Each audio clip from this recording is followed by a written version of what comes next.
late at night in the soft candlelight as it casts its warm glow on the pages, and the words that he sees are the secret, the key that has kept us alive through the ages. Why does he cherish the wisdom of old and delight in its study each day? He knows only Torah can nourish his soul.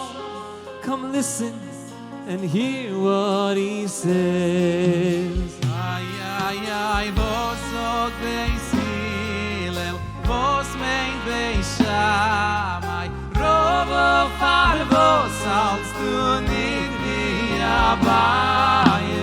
Torah, without you I surely would die. Lulei soira vos Shashua.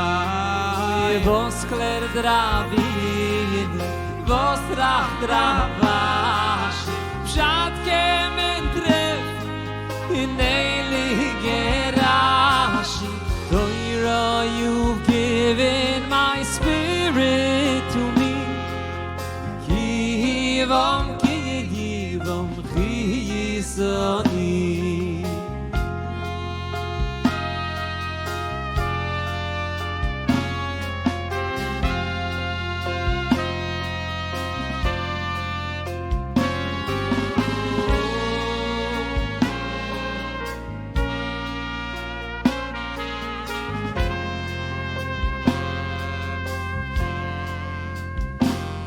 As a nation in flight, we endured the world's spite and the sight of our precious books burning. We ignored our grief to the world's disbelief and never, no, never stopped learning. Why does he cherish the wisdom of old and delight in its study each day? He knows only Torah can nourish his soul. Come listen and hear what he says. Oh, you must give Rav Chisda, Esivei Rav Bope, Seivu der Rambam, Firtois Psak Aloha. Torah, without you I surely would die. Lulei soira vos Shashua. Arisho in Zakashe, Nachro in Zaspore, Chochma Saboire, vos liegt in Gemore. Torah, you've given my spirit to me. Kiyivam, kiyivam, chiyisoni.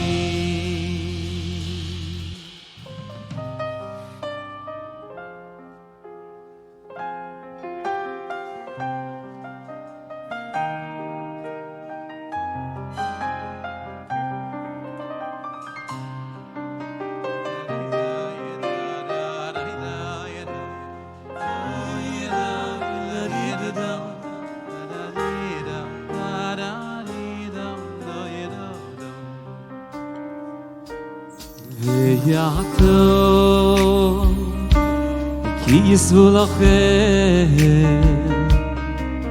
es ashiro azois, ve'elamedo es bnei Yisroel.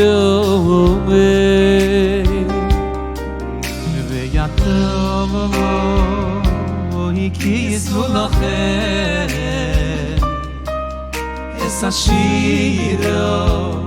es ashiro azois, oy velando es bnei Yisroel. Oy Torah achdoisho, ischaneni bevakosho, oy pnei Yitzur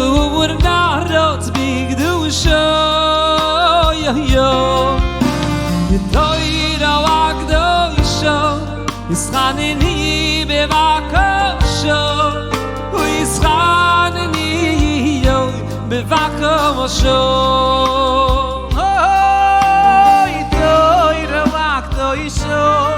ישחנני בבקשו ונראה יצום ונרוץ בקדושו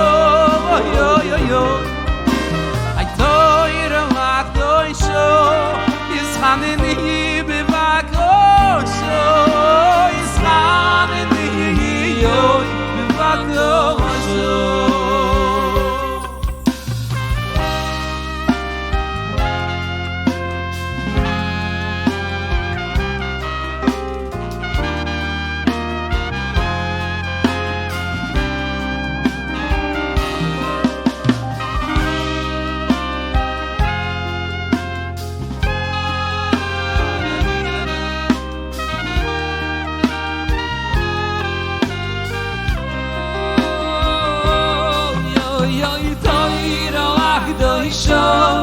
ישחנני בבקשו בני צור ונרוץ בקדושו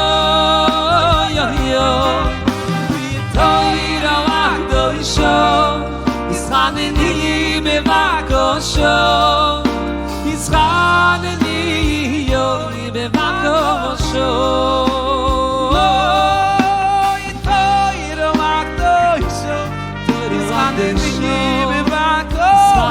בבקשו ונראה יצום ונרוץ בקדושו תוירו הקדושו ישחנני בבקשו ישחנני בבקשו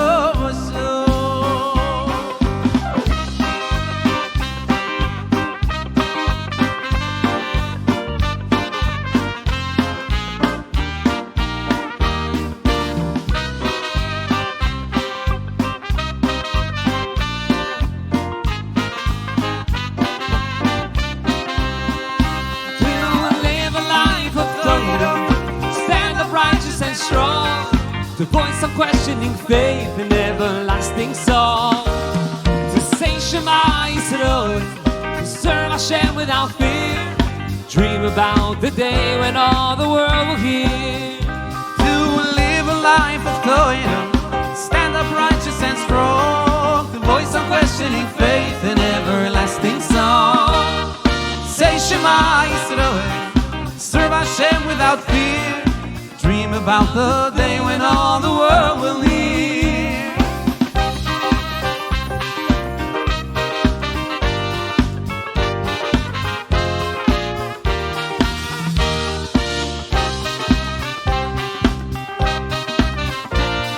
Hashem Elokeinu, Hashem Echad.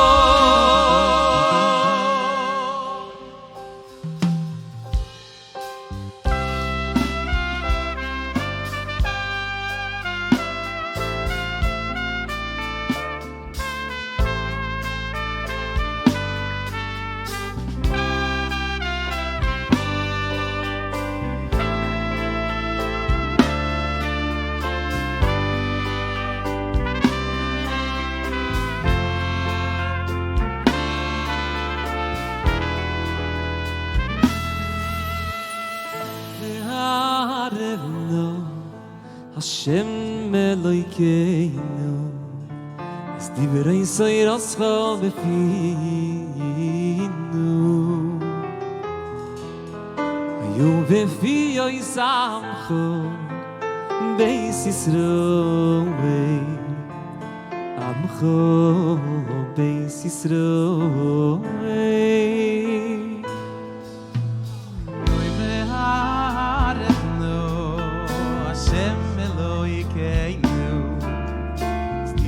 Soiroscho befinu, hayu befi yoisamcho beis Yisroel, amcho beis Yisroel. Oy veniye anachnu b'tzetzoynu, Yibetzetzo Yamcho Yamcho Beis Yisrael Kulonu Kulonu Yo Yidei Shemecho V'lo Hidei Seirasecho Lishmo Yo Yo Oy v'niyeh anachnu Yibetzetzo Yibetzetzo Yamcho Yamcho Beis Yisrael Kulonu Kulonu Yo Yidei Shemecho V'lo Hidei Seirasecho Lishmo.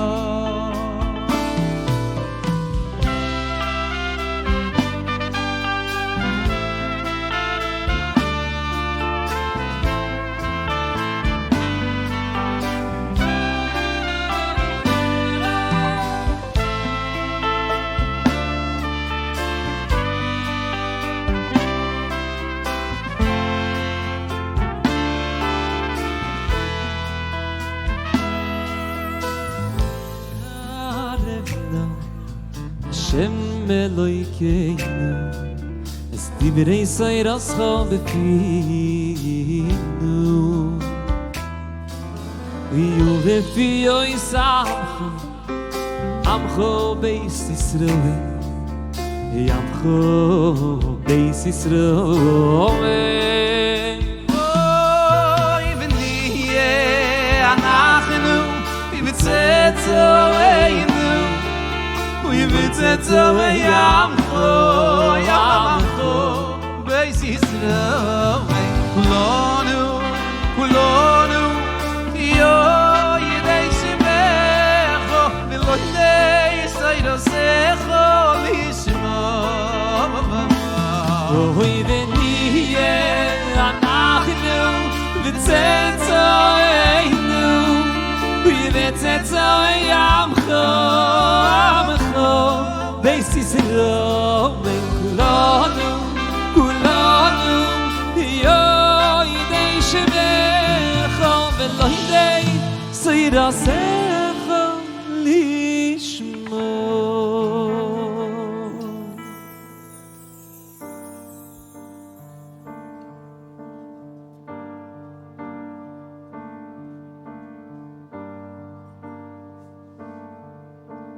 Rachel knew her man was strong, cutting, chopping all day long, but he was turning 40, he couldn't read.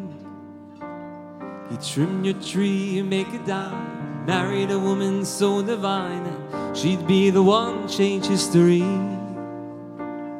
Chase your dreams, don't wait for me. A man must face his destiny, and I can't wait to see. Grab each letter as it comes, word by word is how it's done, line by line.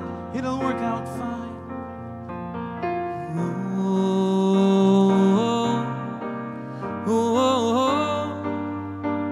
Ay, ay, ay, ay, Akiva, Akiva. Greatest sage that ever lived, had a tough time as a kid, you see. He was turning 40, he couldn't read. They stood together like a poem by the river near their home, 'cause what you see is meant to be. He saw soft water, rock and stone, maybe Torah reached my bones, and I changed destiny. I'll grab each letter as it comes, word by word is how it's done, line by line, it'll work out fine.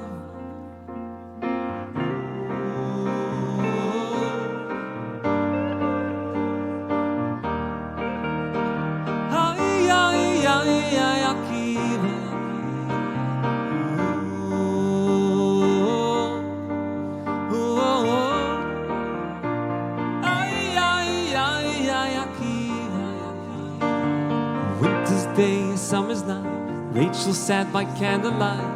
She could wait forever graciously. Came back to town a little gray, 1,000 students in his way. She was in the back so patiently. Held a crown for all to see. I can never teach what she taught me, and I learned bravery. I grabbed each letter as it comes. Word by word is how it's done. Line by line, it'll work out fine. Oh, chase your dreams, don't wait for me. A man must face his destiny, and I can't wait to see. Grab each letter as it comes, word by word, it's how it's done. Line by line, it'll work out fine. Oh, oh, oh. Ay, ay, ay, ay, Akiva. Oh, oh, oh. Ay, ay, ay, ay, Akiva. Akiva. Akiva.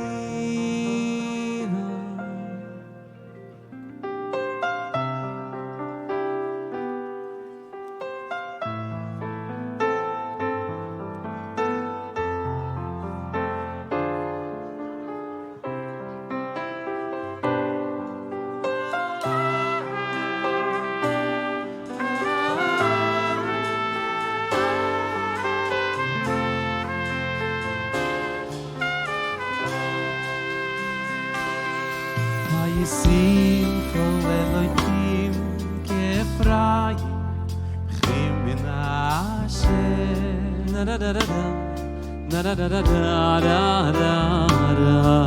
Simcha Elohim kefrayim chim min Hashem. Da da da da da da da da da da. Yevorechecha Hashem. Yovei Hashem pono velecho vichuleko Yiso Hashem pono velecho Yosei lecho sholoi Ay ay ay yivarechecho Hashem v'yishmerecho Yovei Hashem pono velecho vichuleko Yiso Hashem pono velecho Yosei lecho sholom.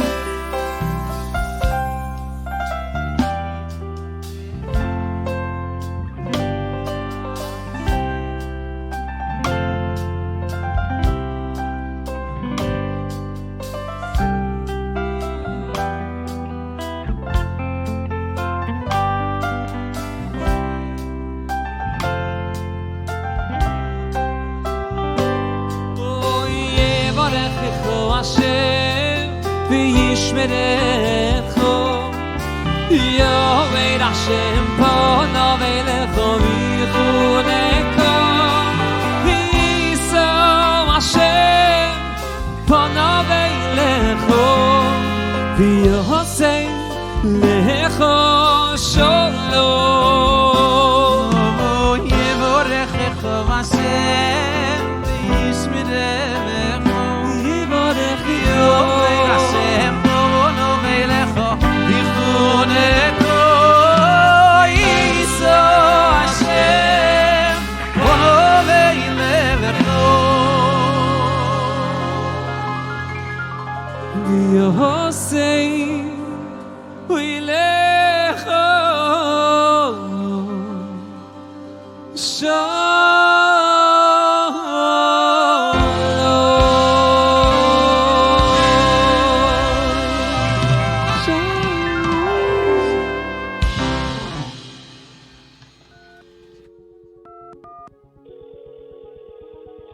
My name is Mendel Wilhelm. I'm from Crown Heights. My name is Menachem Mendel Nemes. My name is Mushki Tovel. I live in Westchester, New York, and I've been studying through JNet for about a year. As a kid growing up in Oli Torah, I always saw the JNet booth. I never knew what it was. So when I was offered to do JNet, I jumped at the opportunity. It was the perfect thing for me to do, just one day a week. I'm able to connect with one other person. I started to see stories of Rabbi Yehuda Dukes. I said, I can commit to studying just a couple hours. I think I just felt that Yudi never gave up and he kept on plugging through. He believed so much and I really wanted to give back even though I didn't feel like I had anything left to give. Well, aside for when teaching things, you gain much more clarity. Dealing with people from different backgrounds gives you such a personal connection with them. I think the number one thing that I gained was having a connection with another person once a week. You just really get to know another person, and it's very, very, very powerful. Such a good feeling for me to go out and express myself and teach stuff that I love to do, and I feel the great zchus I have to do this. I have always been comfortable studying different things, but I recognized that there was this massive gap in my ability to sit down with a daf Gemara and just study. The knowledge and the accomplishment of feeling successful after finishing and learning, and the friendship that I share now with my partner. Every Thursday at approximately 12 o'clock, I call my guy, Steve Katz, and we discuss the Parsha and we discuss world matters according to Judaism.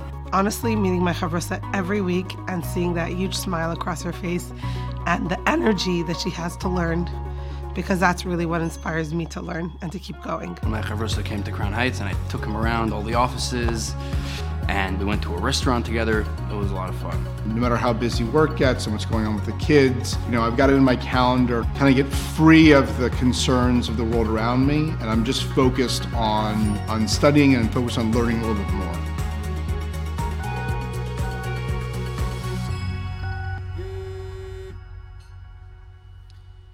Good evening, everyone, and welcome to tonight's program of completing Yudi's dream and taking JNet to the next level. Tonight's mission and goal is very clear. JNet, for many years now, has been facilitating Torah study between partners under the leadership and vision of Yudi Dukes for quite some time. And tonight, we're pushing it to the next level with 3 specific projects that were the brainchild of Yudi, which he very, very much wanted to get off the ground, to really bring the entire experience and bring the Torah study to entirely new frontiers. And tonight, our goal is to raise $500,000 to make that vision and that dream a reality, and to continue Yudi's legacy and keep him alive for all time. Now, Yudi Dukes was a very devoted leader and very dedicated to the cause and to his shlichus in spreading Torah learning. Now, we all know the importance of Torah learning. If there's anything that the Jewish people are known for, we're known as the people of the book. And it's literally our life. The Torah itself says, Ki heim chayenu va'erech yomenu. The Torah is our literal lifeblood. And if there's a single occupation, if there's a single thing that's important in a Jew's life, it's learning Torah. JNet brings that to countless people in a real and personal way. Sure, of course, people maybe attend a class, people could listen to a lecture online. There's all different ways that Torah has been made accessible, especially in today's explosion of information. But JNet harkens back to the age-old, time-honored tradition, and indeed the most impactful one, of bringing a personable chavrusa study, one-on-one, with someone who you know and develop a relationship with over time, to really bring the Torah study into your mind and, more importantly, into your heart. We all know that setting up a set time, what's called a kfiyas itim, for learning Torah, is something that the Rebbe pushed countless times, innumerable amount of times. On one Simchas Torah for bringing in Tavshim Memhei, The Rebbe spoke passionately about this. You can imagine the energy in 770 on Simchas Torah, which is a day which we celebrate the Torah and we dance with the Torah. And perhaps other people will spend the day dancing and singing and clapping, and that's of course what we do as well. But the Rebbe would fabring in addition to that. And at that Simchas Torah fabring, and the Rebbe spoke about the importance of setting up a chavrusa, setting up a study partner with someone else. And the Rebbe said further that when you know someone else, there's a lot of things that you should be able to come across, to suggest to them. There's so many things you could tell someone else or invite someone else to do vis-a-vis their growth in Yiddishkeit and even in your own. But here the Rebbe said something interesting, that when it comes to Torah study, setting up a kfiyas itim, setting up a Torah partnership, the Rebbe said like this: there's no place to mix it with anything else. It's too important to sacrifice spending time to talk about anything else while you're talking about that. So if you meet another Jew, or if you know someone else in your circle of influence, or whoever it is, and you have a window of opportunity, if you have your one shot, your one elevator pitch to that person, the Rebbe said, don't do anything else. Ask them, do you want to learn Torah with me? That is the singular most important thing you could do with someone else. Because again, Torah is our life. And when you offer that opportunity to someone else, it's literally the biggest favor you could do to that person. And as we're going to see over the course of this evening, it's not only to that person, it's the biggest favor you could do to yourself as well. And that's what we're trying to do here tonight. JNet has been offering that opportunity and facilitating those partnerships for years. And Yudi stood at the helm, pushing, plotting, leading, guiding in every which way. But there's so much more that we could do. If everybody you know hasn't yet heard about JNet, if everybody you know is not yet set up with the Chavrusa partnership, that means there's still much more work to do. And that's what we're going to do tonight with our projects that we have, with the projects we have in mind that you could be a part of, and that you could be an integral part of continuing the dream that Yudi had, putting a smile on all of his family's face every time those projects are put into place and are realized into fruition with the thousands of partners that Yimris Hashem will come about as a result of our efforts here tonight. Now the story is told about a wealthy Jew in the shtetl, and as the custom was back in those days, is that if you had a little bit of gelt, what you wanted, the most coveted position, the most coveted thing that you'd want was a son-in-law who was a ben Torah. A son-in-law was a Talmid Chacham. So he travels to one of the major Torah centers in Europe at the time, and he walks into the Beis Medrash, he walks into the yeshiva, and he says, I am willing to give all expenses paid. I'm willing to fund the scholar who can answer the following question. And he presents a question in the Beis Medrash, and he says, whoever answers this question, I will take him to be my son-in-law. Of course, things worked a little bit differently back then. And all expenses paid for the rest of his life. And of course, my daughter, with whom he shall, God willing, live. And for 3 days, he set up shop in the Beis Medrash, and no one could answer the question. It was a very, very complex question in the Talmud, and he obviously wasn't going to give away such a large amount for anything. No one could figure it out. One student after another presented their ideas, nothing. Disappointed after 3 days with no luck, he says, all right, forget it, I'll try the next terrorist center. And he goes off. As he's in his wagon on the way out, he sees a poor, impoverished, not so intelligent-looking young man necessarily running after him. He says, wait. He says, what do you want? He says, what's the answer? Forget about the money, but I want to know, what's the answer? He says, I want you as my son-in-law. Because that's how we have to approach Torah study. We have to want to learn Torah. It has to be important to us, and it's our life. And we have to share that gift with everybody else around us. Without any further ado, I want to welcome my first guest, the director of Merkaz Suite 302, under whose umbrella JNet and many other programs operates, Rabbi Mendy Kotlarski.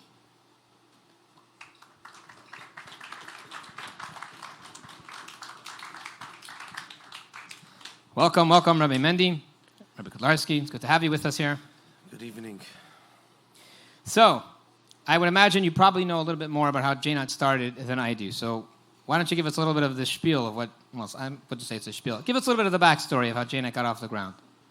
So, today has been a very, very emotional and special day. Yudi and I go back close to 17 years working together.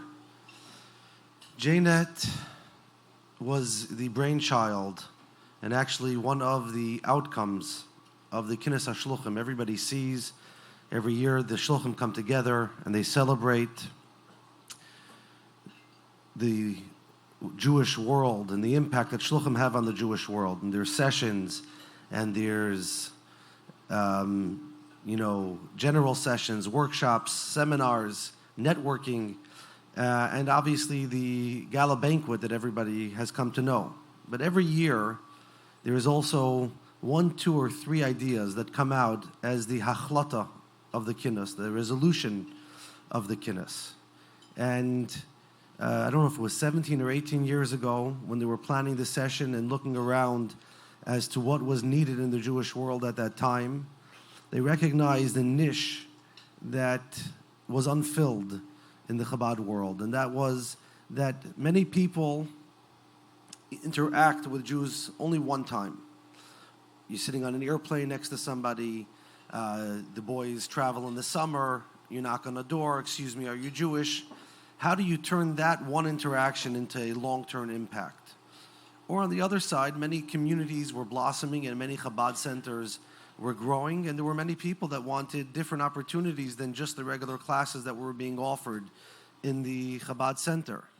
And therefore, the achlata of that year's kinnis was to establish the Jewish Learning Network that served this purpose. It brought together a brilliant group of people that have learned their whole life, but instead of becoming rabbis or shluchim, went into business, but were educated just like rabbis were and have so much to offer, so many members of Anash, so many members of the religious Jewish community, and we went out on a campaign and asked them, give us a half hour of your time, and you adopt somebody who either wants a little bit extra learning or somebody met once and is just starting their journey.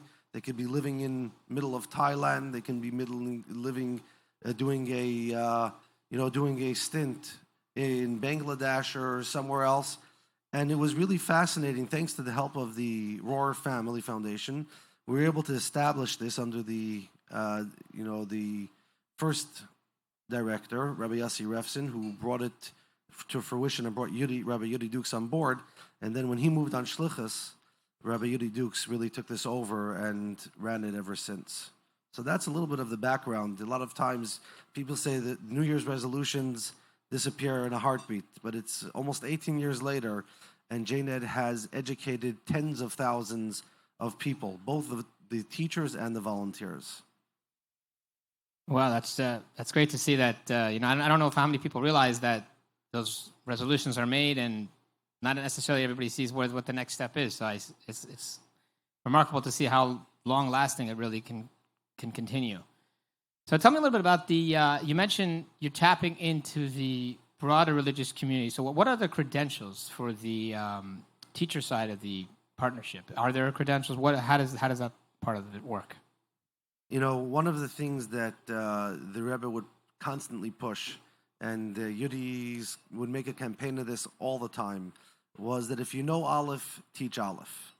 The beauty of the Chabad philosophy is that, and really the Hasidic philosophy, is that every person has what to offer.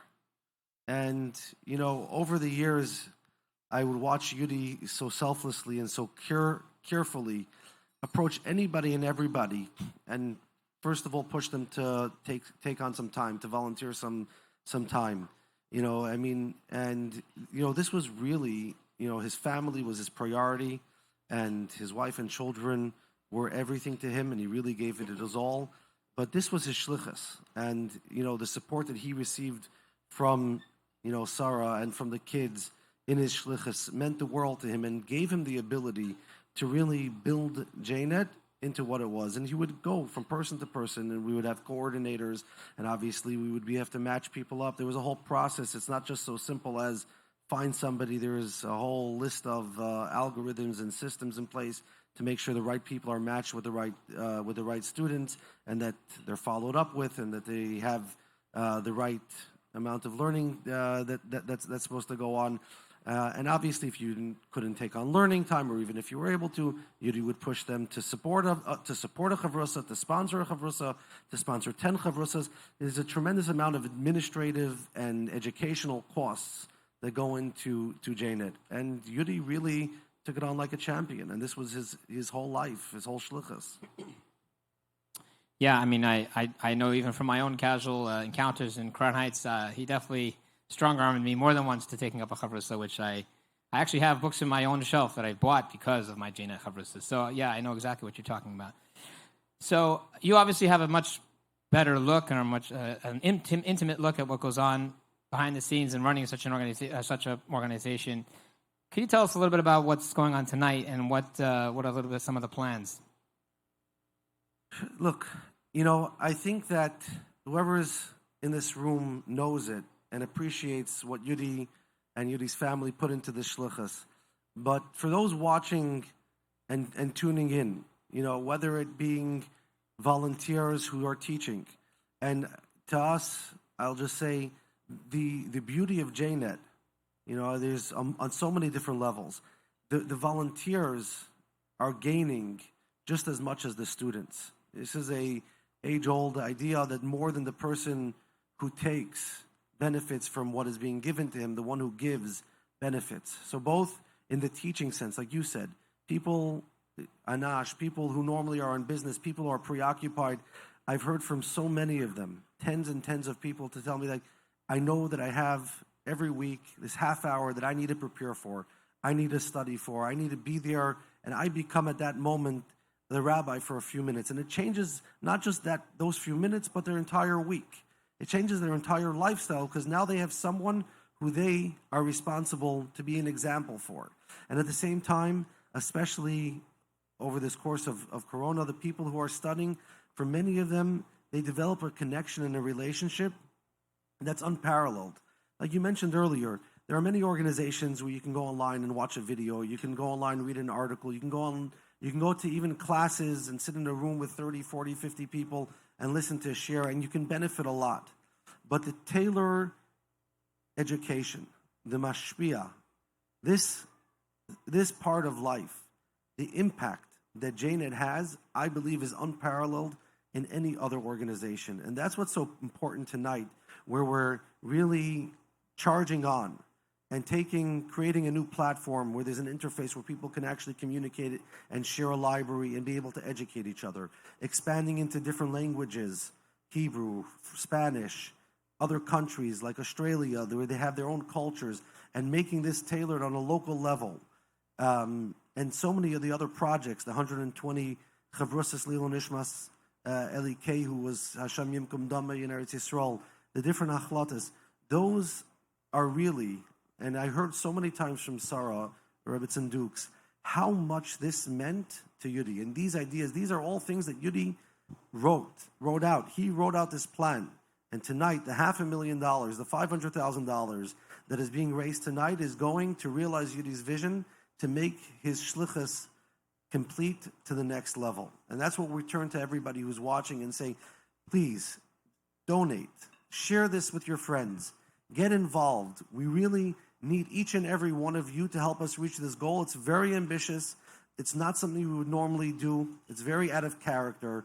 But for our friend, for our colleague who gave his whole life and was an example and inspired the entire world through that process, together with his wife and his family, it's the least that we can do back for him to make his dream become a reality. Okay, thank you, Rabbi Kolarski, very much.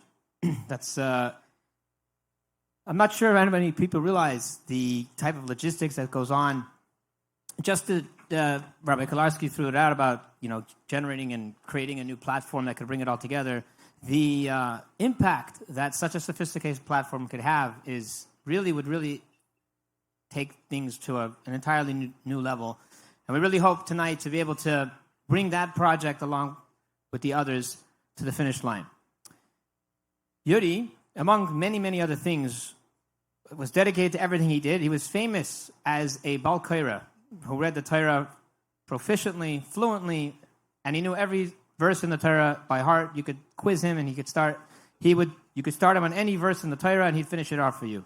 In that context, as we'll see, I think, I'd like to welcome our next guest, Reb Hanan Knox, who I believe knew Yudi quite well. Yes, thank you. Hello, Hanan. Thanks for coming. So, like I said, you did know Yudi quite well, very well. So, before we get there, just give us a little bit of just a brief background of your story. I understand that you probably didn't grow up looking just like that. That is an understatement. I know the night's about Yudi, but I do want to say there is a saying that behind every great man, there's a great woman. And I will say, if it wasn't for Sarah pushing me, I probably wouldn't be married tonight. So thank you, Sarah, for everything that you've done. Your support behind Yudi, of course, is just unparalleled.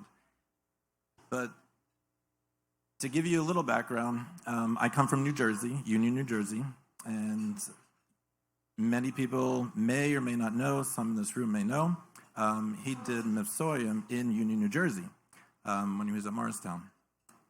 I don't know if I met him or not. I was probably, I don't know, a little kid back then also, around his age, but I wasn't roaming the streets looking to put on tefillin, I'll just say that. But I grew up Jewish, going to a conservative synagogue, and unfortunately, my father also passed away when I was young, right after my bar mitzvah. And I looked up to my older brother. And what did he do? He went into business. So then when I went to high school, I took business classes. And from there, I decided that I would go to college into business. And it was in that journey that I met somebody that asked me if I was Jewish. And then they brought me to a Chabad house on Simchas Torah. And I'll just say the rest is history.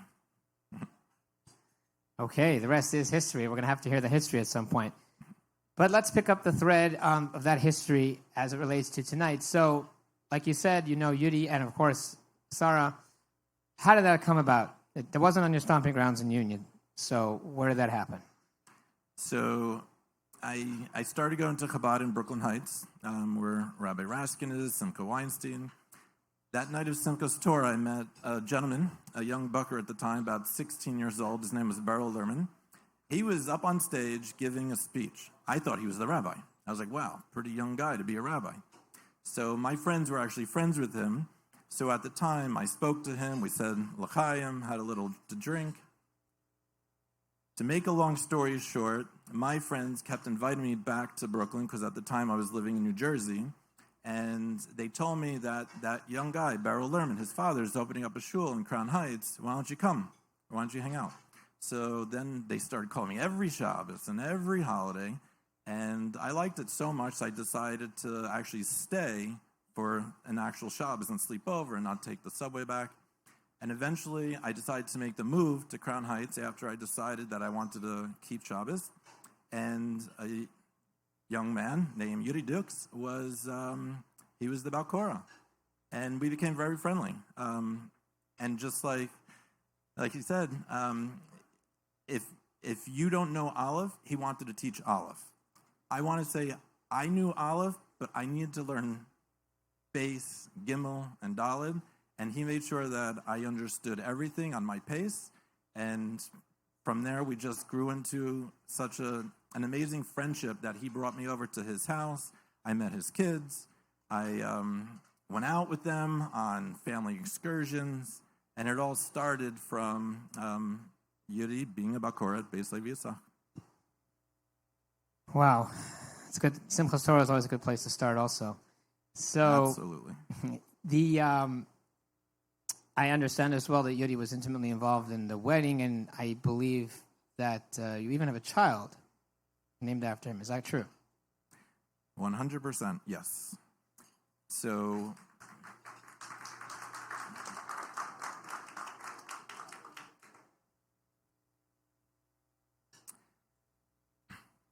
there was a lot to think about, but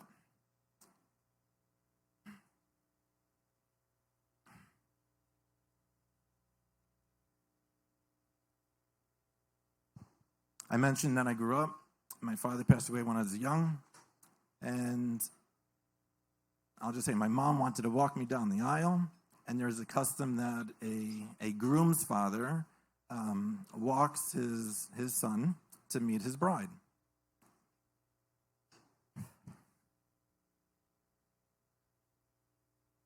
So being that my father wasn't here, and I was good friends with Yudi and Sarah, Yudi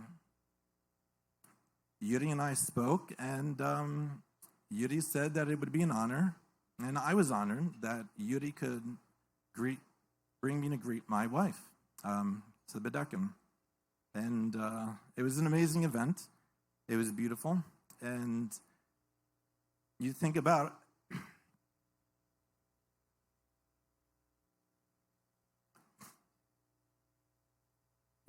everything that he's done, and there's no way to thank him besides everything that we see that's going on with all the different projects, and that's why I wanted to be more involved with his legacy, with this event, with the projects that are coming up. We all know that tomorrow night is the anniversary that the Lubavitcher Rebbe decided to become our Rebbe. And who better than Yudi, who we know there's stories about everybody that went to the Rebbe, gave him all their problems, even if they said there was too much work or there were too many projects. They didn't know how to handle it. The Rebbe said, take on another project. So here we are tonight. We have 3 projects. Yudi was always about the Rebbe, the Rebbe, the Rebbe. How could he bring Mashiach? How could he thank the Rebbe? How could he do more for the Rebbe? So here we are. I just wanted to say, Yudi, I'm here to help you. Just let us know what we could do to help you. Wow.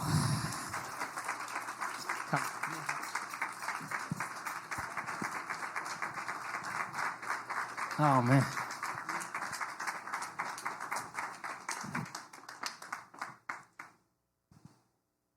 Wow, Hanan, that was special. Thank you. So that's yours. Yeah. Beautiful. Kenan Hara. His full name is? Yisrael Chaim Yehuda Halevi. Beautiful. Okay.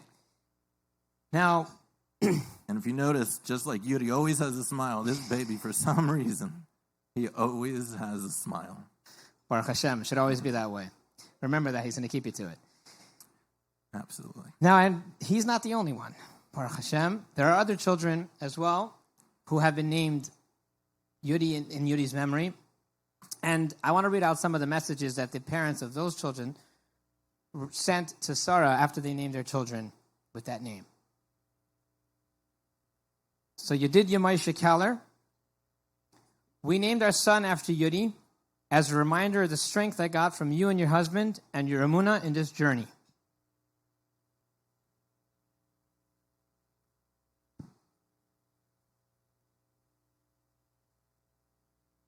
This is Yehuda Mordechai.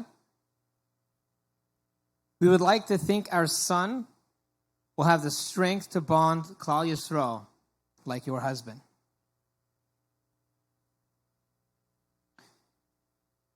Yaakov Yehuda. We had in mind your husband, who I knew as Yehuda Dukes. Moshe Yehuda Aronson.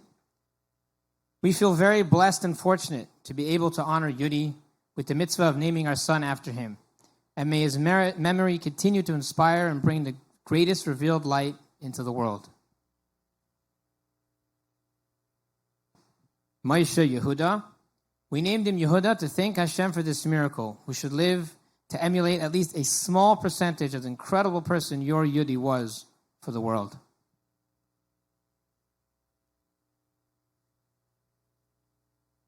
Chaim Yehuda Rosenblatt. We named our new baby boy Chaim Yehuda after Yudi.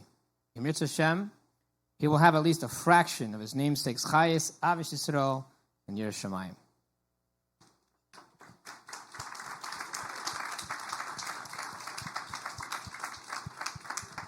Thank you, Hanan, very much.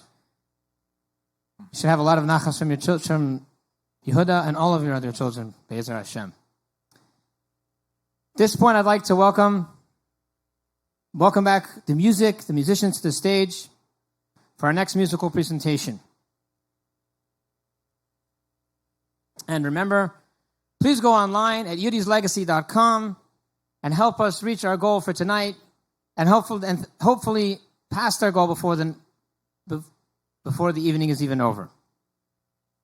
Now, 10 years ago, by the International Kinus HaShluchim, as we mentioned before, there's achlatas, resolutions that are made. One of the resolutions at this particular Kinus HaShluchim was for shluchim to pair up with each other and just check in on each other and always give each other what we call chizuk.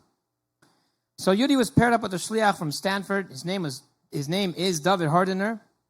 And over the years, as we all know, Yudi was definitely dedicated. So they developed a very close and beautiful relationship, a beautiful friendship. After Yudi passed, David composed a song and music for his friend, for the loss of his dear friend Yudi. Please welcome Benny Friedman to sing this moving tribute to Yudi.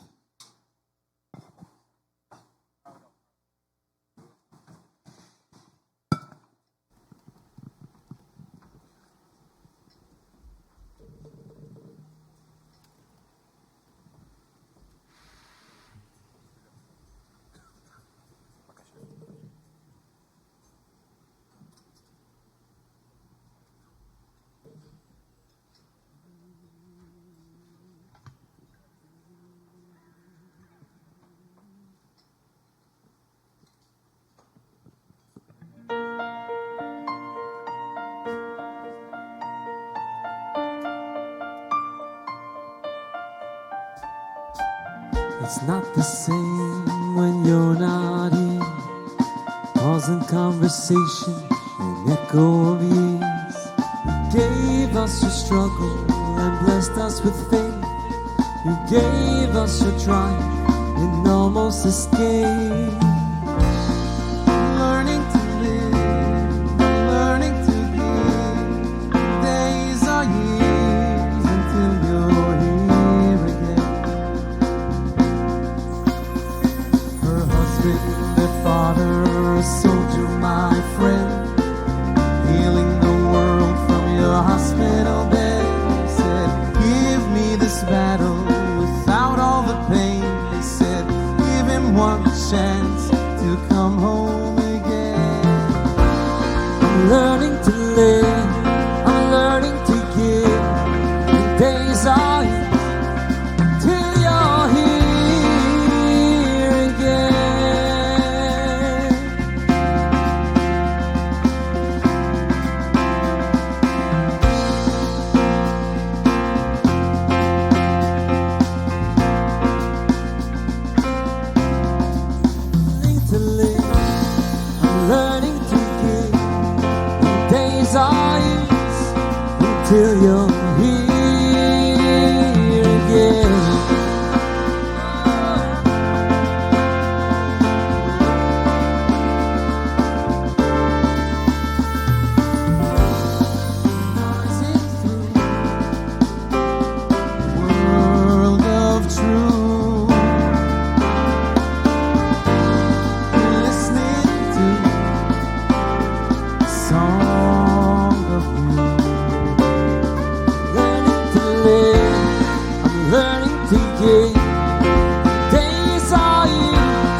Please welcome Mendy Dukes as he makes a siyum.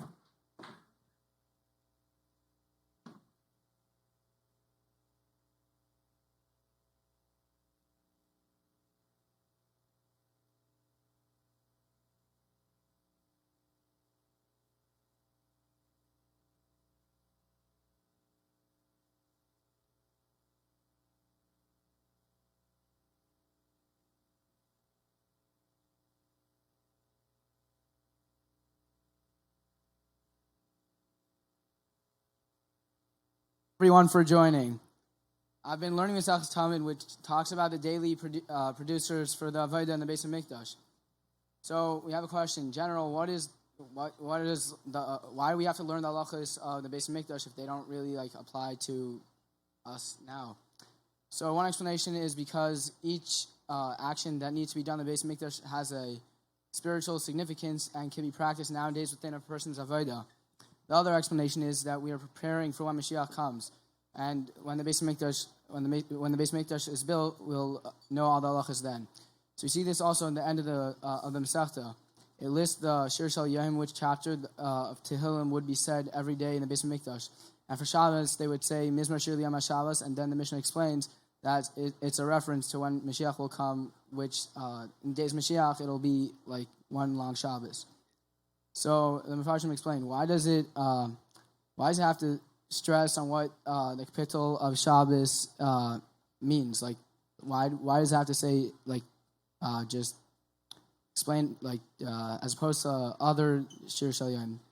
So there's another opinion that somewhere else that says that the Levim would sing the Mizmor Shir Yom HaShabbos, referring to the fact that it's currently the seventh day of the week. So this Mishnah is coming to highlight the other opinion that they were actually singing about the future everlasting Shabbos, which will then be when Mashiach comes. There's what to celebrate about, there's what to cry about. About the Beis Hamikdash, I could cry remembering it, or I can celebrate having it by fulfilling the spiritual lessons that could be learned from the Beis Hamikdash. I can celebrate the knowledge that one day it will be rebuilt.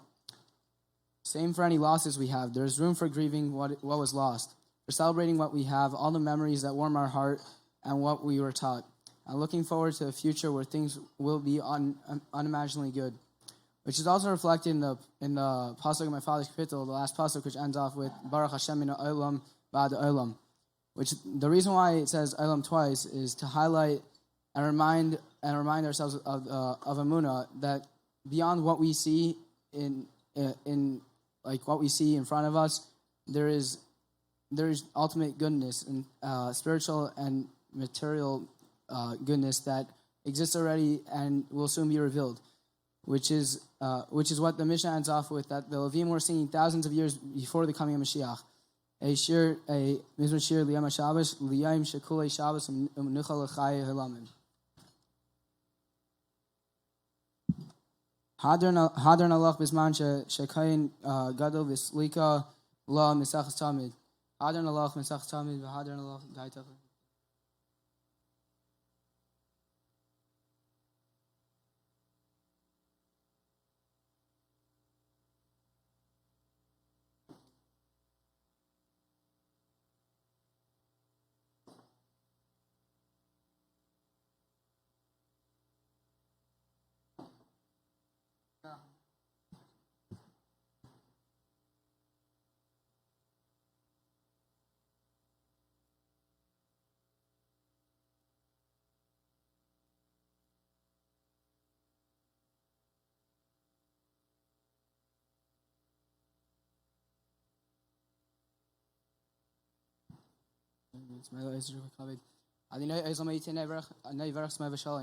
Yiskada v'yiskada shmer abo ba'om l'docher ziv yam chol chosiv yatzmach porkanim mikar mashichai chayechen michem chayv chavis yisrael b'golus nakar v'imram yesh meir abo marach v'yalmam v'mayis brach shtavach v'yisbar v'yisram v'yisasei v'yisadar v'yisav v'yislosh min d'goch b'richo le'ilam kar v'chas v'shasot v'shchas v'nachmas adam v'imram v'imram yisar v'barnot m'dei makot m'dei makom andas m'rasi d'vasa d'ivni v'chosar v'asar ye'elay nechan shmarabach inu chist v'rachmin chan richem z'en v'yichaf porkanim mikar mavod nishmai v'imram yesh lama rabbi min shmai v'chan tevleinu kol Yisrael v'imram Yisa Shalom Imran Mavi Yasa Shalom Leinu Kol Yisrael V'imram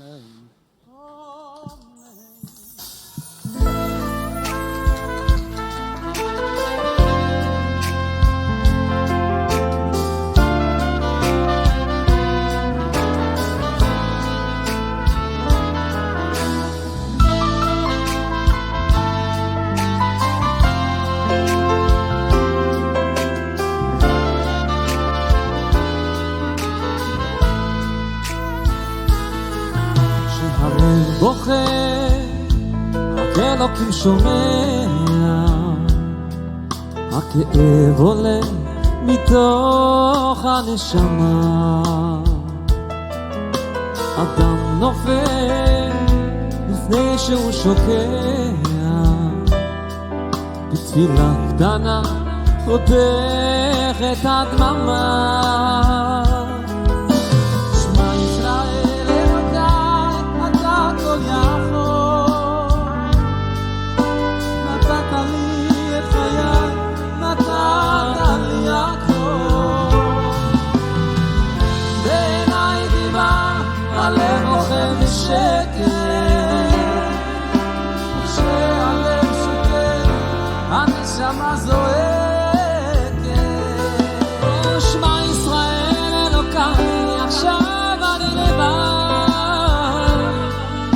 חזק אותי אלוקיי, עשה שלא אבחר. הכאב גדול ואין לאן לברוח, עשה שיגמר, כי לא נותר בי כוח.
הנשמה זועקת.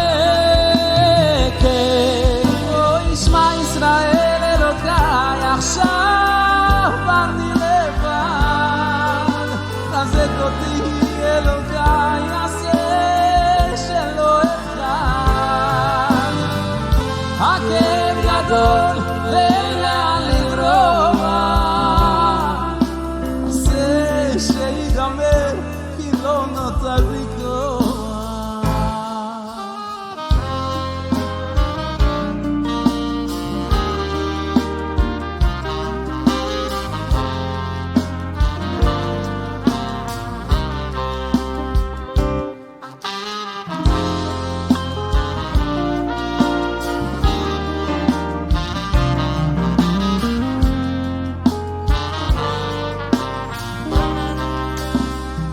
In a Winkel steht Aid und Weg, weil sein Kind in Milchome geht und die Tränen wie Wasser gießen. Steht und betet zu sein Taten im Himmel. In a Winkel steht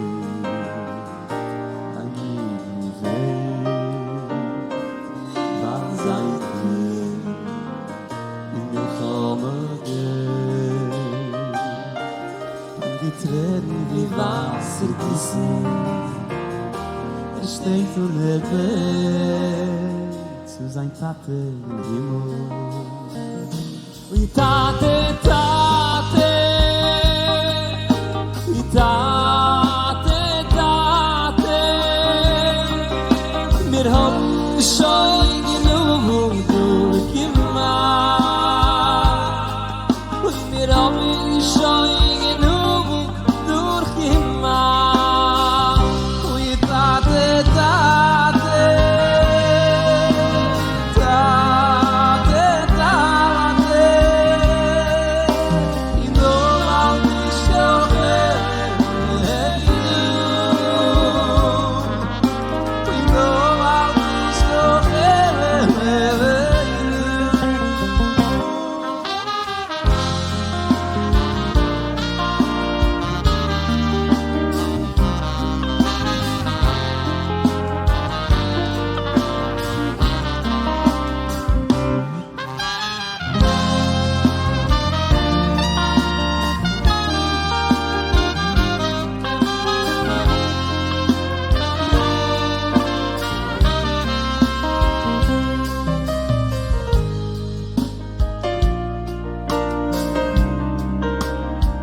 Oh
Ovinu of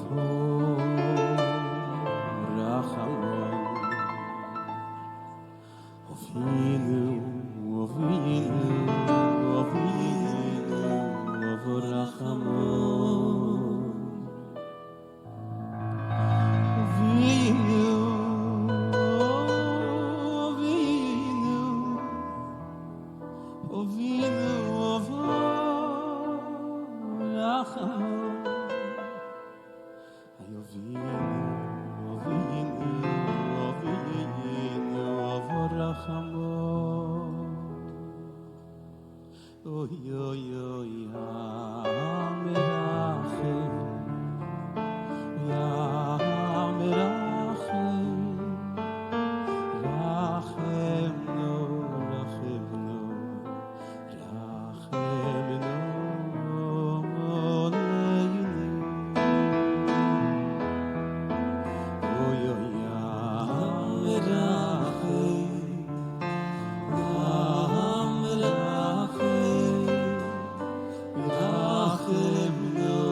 Say Beni Benu Bino Leovinu Leyaski Say Beni Benu Bino Leovinu Leyaski Lishmoya Vilemoy Ulemame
Yudi was a very, very sincere person. So when you looked at him, you saw his MS, you saw the truth, the way he spoke to you, that he really spoke from the heart.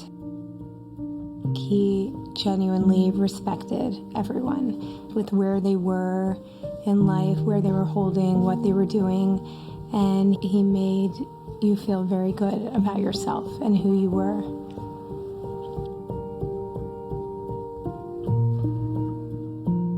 My first child, and I didn't know what to expect, but We got a beautiful child, and he was perfect.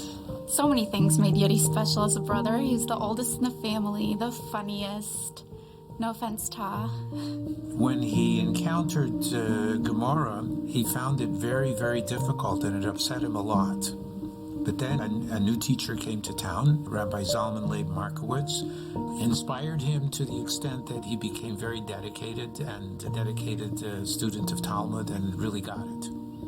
And he was the first of many. Yudi made a point of seeking out teachers and making connections. I was pretty young when he first went away to yeshiva in Benoit. Every single time he came home at one of the breaks, he would open the door and he'd have this just huge smile on his face, and the attitude and the spirit of everybody around just lit up. The two things that Yudi was most proud of were his family and his shluchus. And he worked very hard on both of them. I remember when we were dating, he told me in regards to his feelings about being a shliach that he didn't care if he was hired to stack chairs. That all he cared about was being a shliach and doing this for the Rebbe.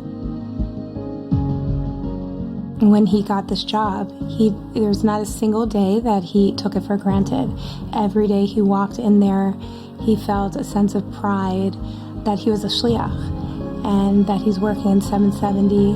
He was proud to be doing JNet, and this really became his life. Hello, everybody joining us from across the world. Hello, everyone. Thank you for joining us tonight. I would like to welcome you to JNet's third annual Volunteer Appreciation Dinner, the network of more than 8,000 people from 80 countries learning in 8 languages. Just last year, we collectively have made more than 35,000 hours of learning possible, affecting Yidden all over the world.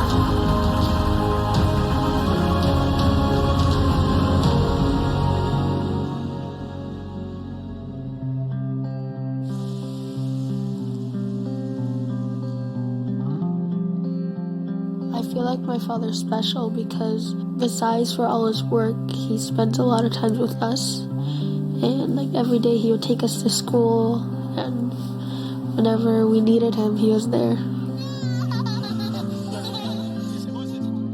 He used to wake me up in the morning, and on Sundays, he made us pancakes. And I asked him, "Can I please have chocolate chips?" He said, "I'll put chocolate chips in only if you tell me that you're gonna say Tanya in the car when we're driving to school." He said Shema with me, and he began singing me this niggin, the Shamil niggin. I didn't know what it was yet, and I really liked it. And that became my favorite niggin.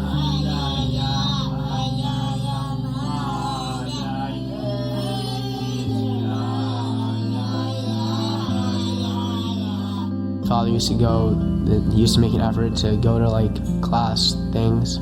Remember like in 2nd grade, for my birthday, I don't think I was expecting to come. I remember being upset, and then later that day, when it was time for like the birthday party, I was not ready for it, and my father showed up and he gave out Reb pictures to everyone in the class, and yeah, that meant a lot to me. I was doing JNet interviews at the time, and my phone starts ringing. I answered the phone, and there was Yudi's face, smiling at me, welcoming me to the team. Oyevas Abrios. That was Yudi. He just loved people. People loved him. I think that summarizes Yudi. He loved them, and he brought them closer to Torah. I think the best way we can keep that legacy alive, that passion that Yudi had for every single Jew learning Torah, keep on doing what Yudi would want them to do. Creating Yudi's legacy is more than just any specific project.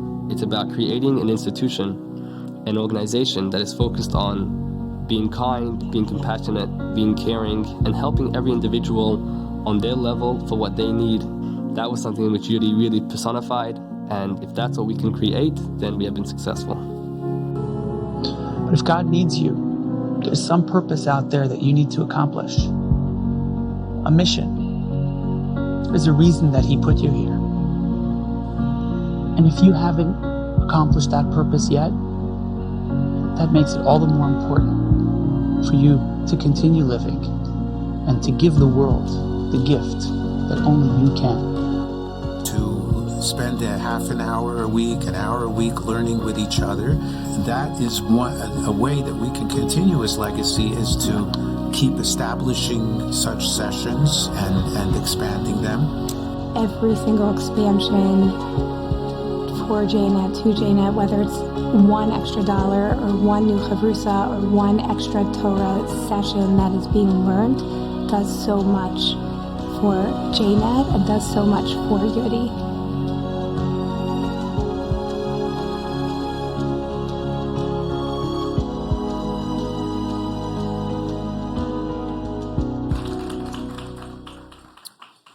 Wow, that was really powerful. Rabbi Mikularski, welcome back. Please tell us what we're holding with our goal for tonight. Well, this is really so heartwarming to watch the campaign live. I mean, the first hour we're at $117,000. This is real. You can feel the energy. People are really stepping up. But we have a long way to go, and we really want to say thank you to some of our key donors that stepped up to the plate early on. They weren't waiting till the end. I mean, first of all, the platform, Raisathon, and the entire team deserve a huge thank you for being with us and setting it up all along. David and Malki Smetana for the Yudi Dukes and his family. They've always been there, and they came up again. $25,000 to get this off going on the road. Thank you so much. Yehuda Marazav with $1,800. Ari Matisyo with $1,000. Really, share this on your statuses. Share this with your friends. Encourage people to give. We can really do this. We can reach our goal. Hanan and Shoshana Knox in memory of Yudi Dukes with $10,000. Aryeh Fried in honor of the great work of Janet for $5,000. Dr. Silwin and Cheryl Spangenthal, Yudi's in-laws, have been there with Yudi throughout when he was running JNet, and again stepped up to the plate with $10,000 on this campaign. A huge, huge thank you to them, to the entire community in North Carolina who's coming forth. Yosef Levitt with $1,900. Andrew Litwin with $500. Aaron Yaakov Lev with $500. And I see the names scrolling across. Please, everybody, take a minute, make a donation, give a little bit more than you could. Let's make this a reality. Back to you. Thank you, Rabbi Kotlarski. It's good to see the momentum is picking up, and Mitzvah Shem will get there. I want to introduce our next guest in my next interview, a chavrusa, Mr. Jordan Rockowitz from Fairlawn, New Jersey.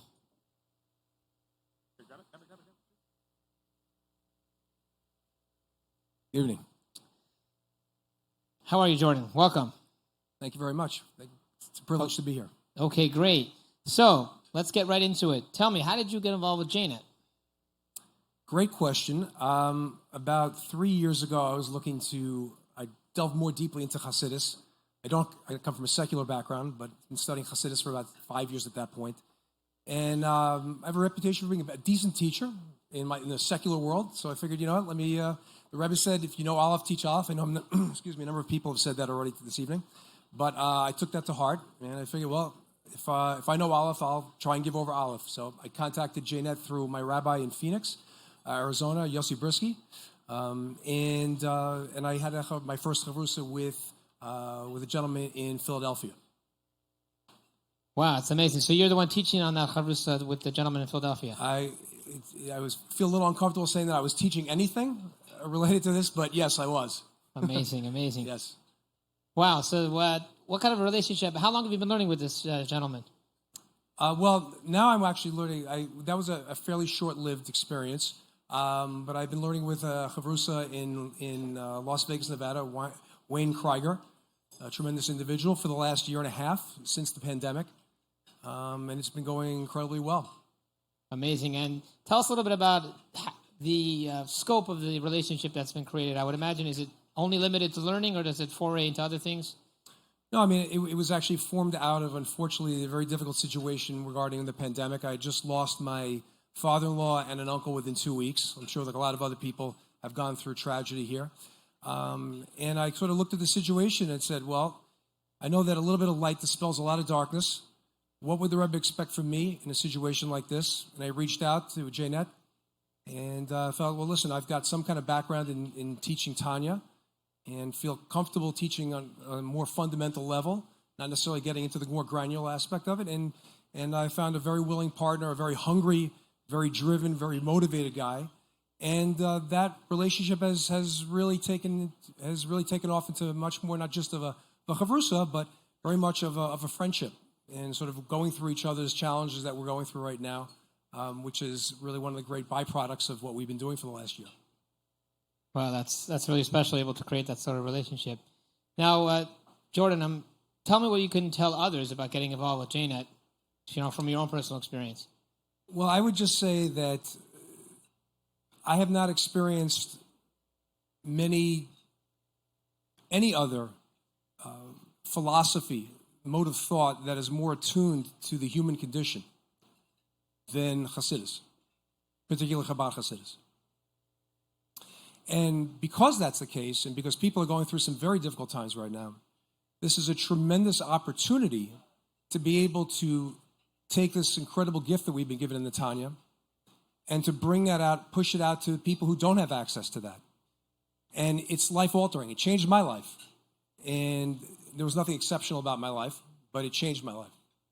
And I would encourage anybody who is looking to be connected in a way that they have not been connected before, find a certain level of spirituality that they have not found before, to be able to connect with JNet, to find a chavrusa, and to start that road, that exploration. Because where it goes, nobody knows. But I will tell you that it's just been an amazing, eye-opening, soul-enriching experience for me. Wow. Thank you, Jordan. Thank you so much. At this point, if anybody else wants to join Jordan and sign up themselves, jnet.org/learn or jnet.org/volunteer. Jordan is one of many such chavrusas, teachers. Please turn your attention to the screen to hear firsthand from some other chavrusas around the world.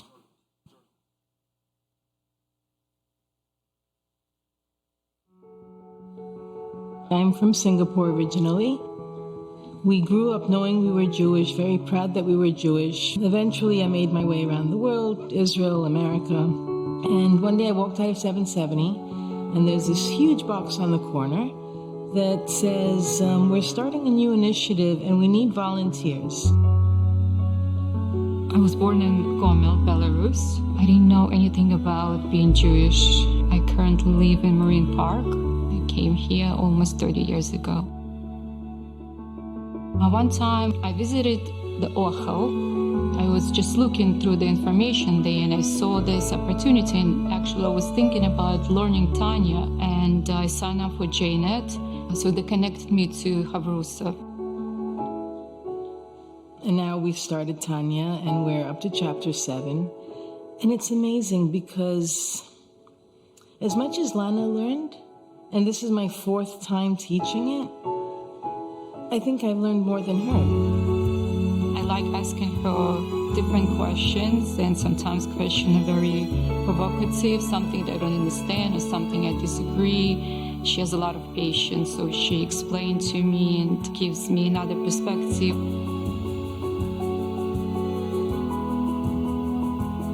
She's not only my learning partner, she's also my mentor, and she's my friend. And anytime I need advice or support, she's there for me.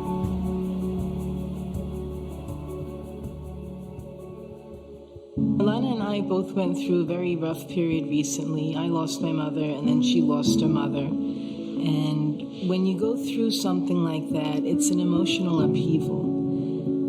Learning, even for a few minutes, was very nurturing for us. To know that Hashem is there, looking down at us, playing in the mud, saying, that's my favorite child. I love her. I will do anything for her. That's the relationship that I think Lana and myself have developed towards Hashem over the past, 5-6 years.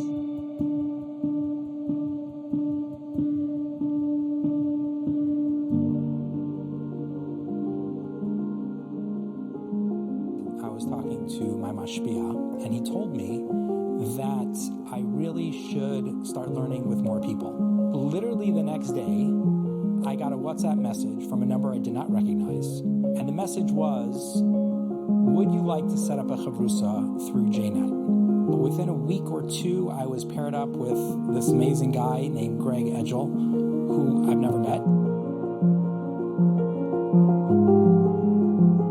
He and I study weekly, and we always start with some Parsha, and more times than not, we digress into a kind of bird's eye view of what it is to be an adult who's Jewish, living in a complicated political landscape, in a social landscape, and what it means to take the roots of Judaism, ethics, philosophy, to manifest that into just day-to-day practices.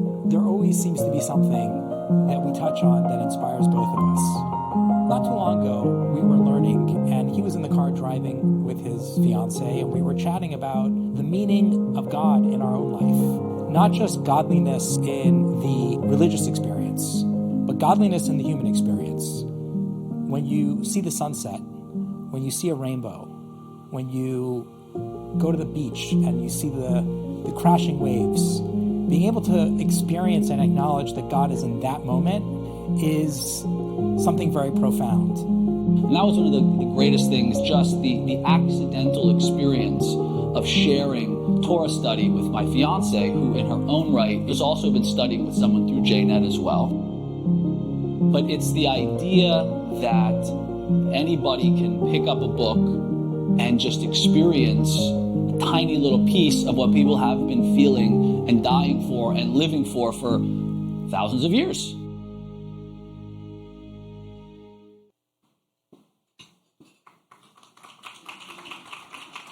Welcome back, everyone. I'd like to welcome our next guest, the current director of JNet, Rabbi Mendel Groner. Welcome. Thank you, Arla. So, we've all been hearing the whole night about JNet and about the incredible things that I've been doing. Tell us a little bit about how JNet has been growing over the past year. Thank you, Arla. So, Baruch Hashem, JNet has seen tremendous growth this past year. We've set up over 500 chavrusas just in 2021, with all the hardships, with all the suffering that people have been going through. One of the amazing things actually about the pandemic, with all the unfortunate parts to it, this is actually the best setting for chavrusa learning on the phone.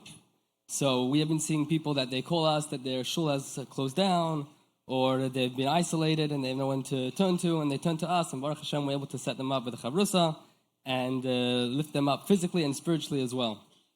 Regarding things that we've been pushing, well, there's these 3 projects that everybody here is helping us create, with Hashem. But if you Baruch Hashem, in the past year we've had tremendous new things being done. We have, first of all, our social media has been taking off. We have a very, very active Instagram page, Baruch Hashem.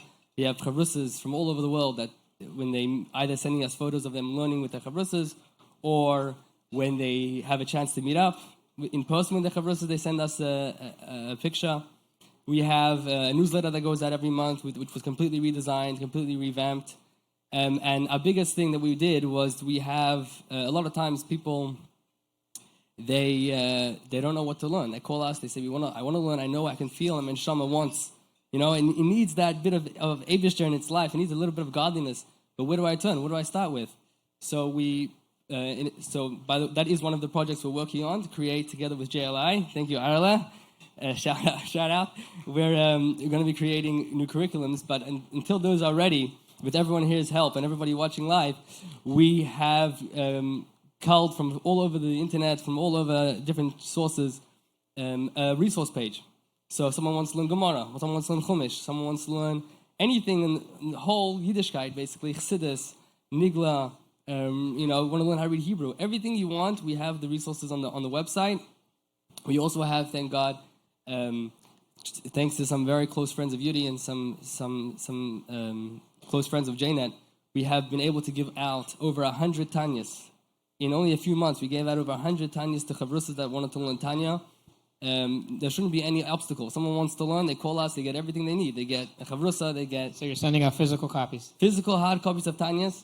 And other Sfarim we've been able to get discounted, and Mirta Hashem more on the way.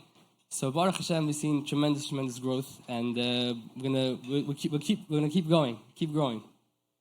Wow. Let me know which books I can get. So tell me, Mendel, I'm sure you see so many different stories sitting at your desk. Can you share with us something that was particularly inspiring to you personally? So there's a lot of stories. Baruch Hashem, I was in the coordinator role for a long time. Because a couple of things come to mind. First of all, there's a Yid. He lives in Oregon, in a town that is very, very small. Probably only 3,000-4,000 people live in this whole entire town. There's no synagogue. Forget Chabad. There's no anyone in the area. No Jewish presence. His closest shul is a 4-hour drive. Wow. And he called us and he wanted to get set up as a chavrusa, which we did. And then as I'm speaking with him, I asked him if he has a pair of tefillin, which he didn't have, I asked him, would you have a pair of tefillin, would you put on a pair of tefillin if you had one? He said, yeah, of course. And within a week, we had gotten him a pair of tefillin, and he sends me pictures, regularly of him putting on the tefillin, of him learning this chavrusa. So that was a very, very touching thing that happened. Another very interesting story was, if you ever want to see a shachar pratis, take this job, because literally I get people that they sign up. I'm sure you see it every day, right? They sign up and they sit there and we're looking for a chavrusa, we can't find them a match, and then another guy signs up and boom, like straight away, it's mamish amazing. Anyway, so we had a guy. He signed up. He lives in Georgia, Alpharetta, Georgia, and he signs up and he wants to learn the chavrusa. So we put him on the list. And then a couple of days later, another guy signs up from Alpharetta, Georgia, to be to volunteer. So I actually had known these people because I actually had met them before, which was another whole story. But I called them up and said, "Listen, you guys live in the same neighborhood. Why don't you guys learn in person?" So that was the first live chavrusa that I set up. Wow. Okay. Well, God willing, when we complete our goals, we'll be able to facilitate chavrusas in Georgia, the country. Mirza Hashem. Yeah. We actually have. One of the volunteers here who learns with someone in Brighton Beach in Russian, and Baruch Hashem, So you're bringing Georgia here. Okay, great. Yeah. Thank you, Mendel, very much. I see, Baruch Hashem, the bar is moving up. We still have a long way to go, so everyone please, on Yudi's legacy, go and donate. Keep us getting closer and inching closer to our goal. Seems like Mendel's itching to share with us one more point, please. I just want to say two short nukudas. One thing about Torah learning, which is that the Friedrich Rebbe says that when a person learns Torah, it doesn't only transform them, which is 100% true. Everybody should take a chavrusa because it will transform your life. It will transform your life in every single way. You'll make more money, you'll have more joy, you'll have a better marriage, every single way. But it says, the Friedrich Rebbe writes, that when a person learns Torah, it affects, he gives off an energy that really affects everyone around him. His family, his work, everything he has interacts with, it becomes much, much more Torah-oriented and much more holy. And another thing I wanted to say is that during World War II, when unfortunately many Jewish boys were being sent to the army and being sent to the front, and it was a very, very dangerous time, the Friedrich Rebbe wrote a letter, and he told the parents of these people that were in a physical danger that the number one way to protect your children is by supporting Torah learning. That's the number one way. So if that's the way it is in a physical sense, right, how much more so spiritually? If you want to protect your children, if you want to protect the Jewish nation, which we're all brothers, we're all sisters, the number one way is to support Torah learning. Okay, thank you, Rabbi Groner. And Hatzlach in your position and batching of many more chavrusas and bringing Limud HaTorah to the entire world. Thank you. At this point, I think it's time for some more music. So please welcome back to the stage Benny Friedman and L.D. Marcus.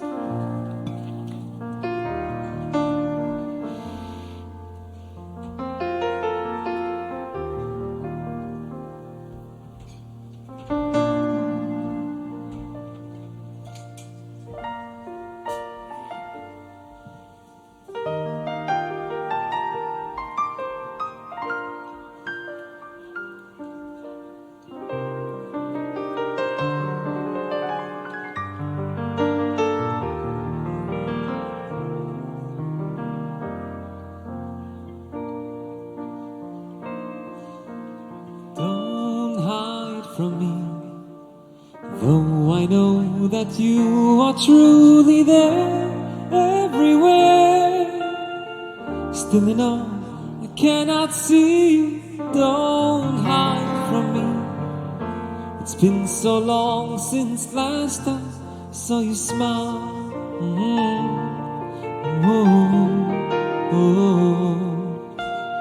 Don't hide from me. Where's the promise you would take my hand? Understand, life is not complete without you. Don't hide from me. I need to see you more than ever now. 2,000 years is a million years too long to search for the light that I have never known. Show me your face, I need your embrace. Won't you please come out of your hiding place? Take me on your wings, teach me how to sing the one song the world wants to hear. Don't hide from me. It seems you're hiding more and more each day. Why I pray, I keep looking, you keep hiding. Oh, I feel so alone. I'm calling to you, Father, please come home. Is a million years too long to search for the light that I have never known? Show me your face, I need your embrace. Won't you please come out of your hiding place? Take me on your wings, take me on your wings. Teach me how to sing, teach me how to sing the one song the world wants to hear.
God smiled in heaven, but his world was not complete. The angels were singing, but their song had no wings. The world was freshly painted, yet the sky was feeling blue. Something just wasn't right. Then with you came a godly light that made the world complete. You gave the world its soul. You gave the world its spark. Now God can call this place his home. For now there was you. For now there was you, my brother, oh my fellow Jew. So with all my heart and soul, let me honor you, a gentle people with a faith of steel. You teach the world how to live and how to give and how to believe. If I could look into your heart, I would see the face of God. You have weathered all the storms, they have all come and gone. Oh, you are the unsung heroes of the world. You were born of ancient days and you will go on and on. I've seen miracles before, but the greatest of them all is you, my fellow Jew.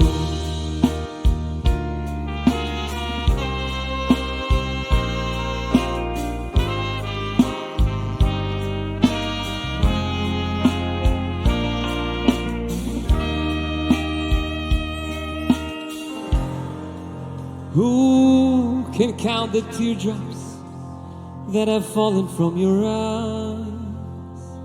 And who would dare to measure the pain that you have known?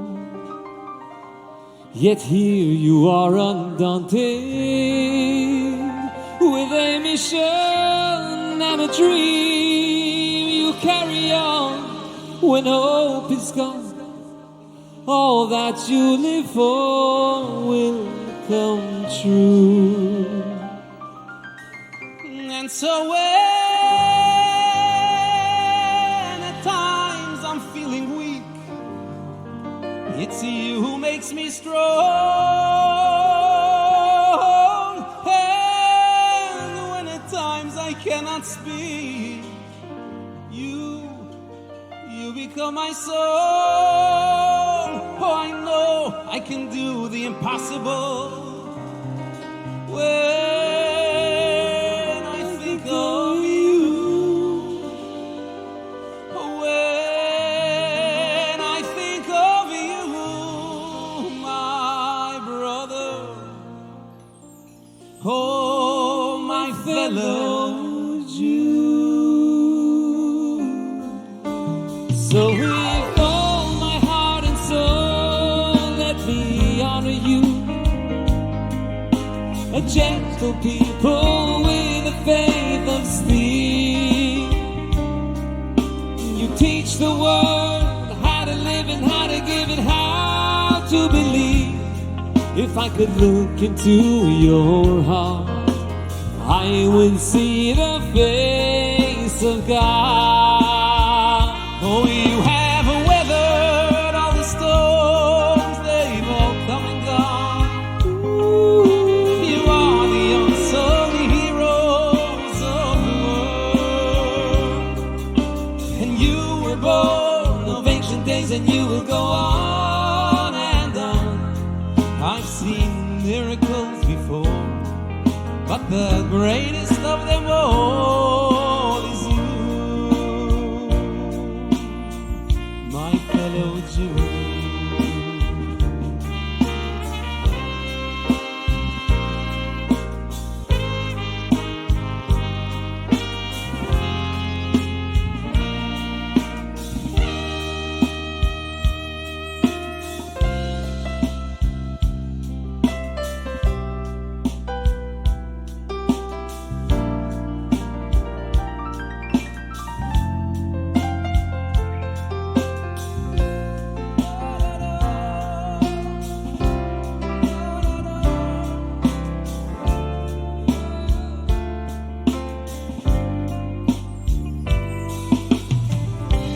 Look inside through the heart of a Jew. open up its many doors. And the soul that you'll see there inside is a reflection of yours. For each soul is a part of one whole that joins us to each other. We are all part of one another, and we have always been one. We are one since the way back in time, unified at our start. We began as a nation to live and believe with one heart. You and I, we were all gathered there as one. We said we'll do and hear. We were born to belong together and forever be one.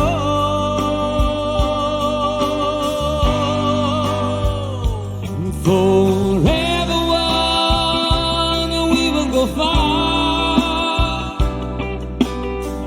It's not I am, but who we are.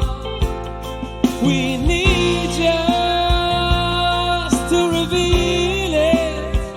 We need to try, all need to try and feel it. Oh, and never are we alone. We have each other as our own.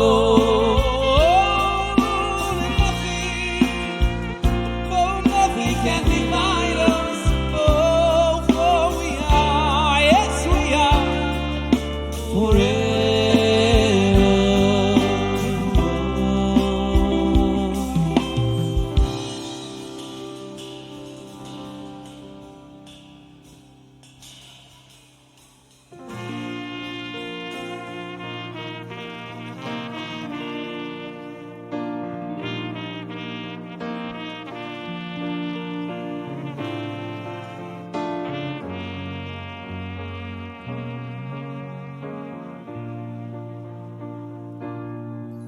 There are so many words that never are heard, and the feelings are lost at so great a cost.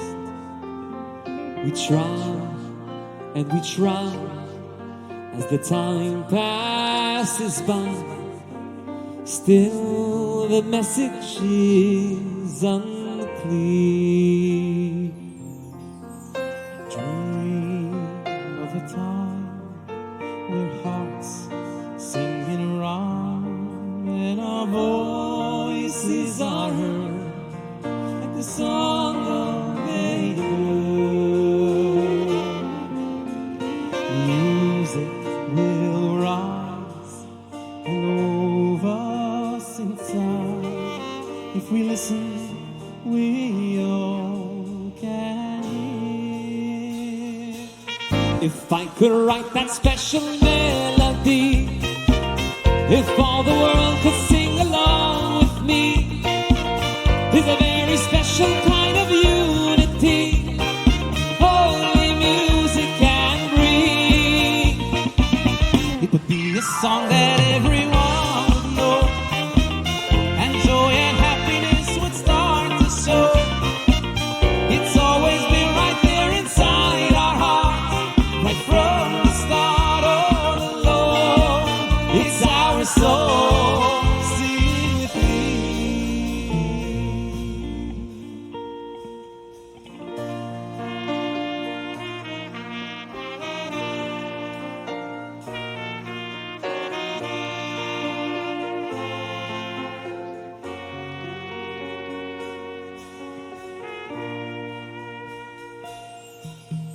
dream of a time when hearts sing in rhyme, where our voices are heard like the song of a bird. Music will rise and move us inside. If we listen, we all will hear. Let me try as time passes by, where our voices are like the song of a bird.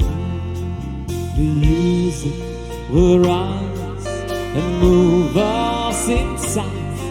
If we listen, we all will hear. If I could write that special melody, if all the world could sing along with me, there's a very special kind of unity only music can bring. It would be a song that everyone would know, and joy and happiness would start to show.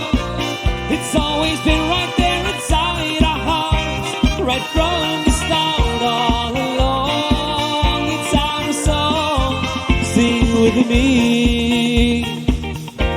So schreiben als Anliegen, hat die ganze Welt so können singen mit. Es wohl gebringt eine starke Einigkeit, eine Warmkeit von ein Lied, oh ja Lied. Der Kohl wird klingen auf der ganzen Welt, der wird jeder für sie mir gefällt. Es wird bringen Schaden und eine Freilichkeit, eine Lichtigkeit vor dem Jid, oh wie geht, singt nur mit. One more time. ואם נוכל לכתוב לי ניגונים, והעולם איתי בשיר יעיר, צלילי השיר יכוללו פלאות, בכוחם לאחד לבבות. יהיה זה שיר אשר כולם יודעים, ולא חשוב מה פשר המילים, בלבבנו יתנגן תמיד, כל ערים ובוא ביחד נשיר. If I could write that special melody, if all the world could sing along with me, there's a very special kind of unity only music can bring. It would be a song that everyone would know, and joy and happiness would start to show. It's always been right there inside our hearts, right from the start all along. It's our song, sing with me.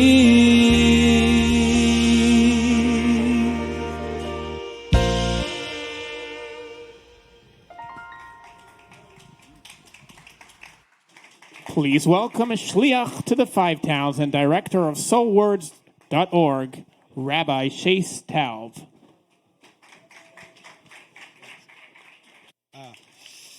Okay. Ellie and Benny and Ellie. Ellie, where's Ellie? Are you wearing my tie? Baruch Hashem. Ellie, I gave Ellie one of my ties, and he wears it at special events. Two of the best people I know and two of the most talented people I know. Baruch Hashem. Applause for Ellie and Benny. And for the band, for the whole band. Applause.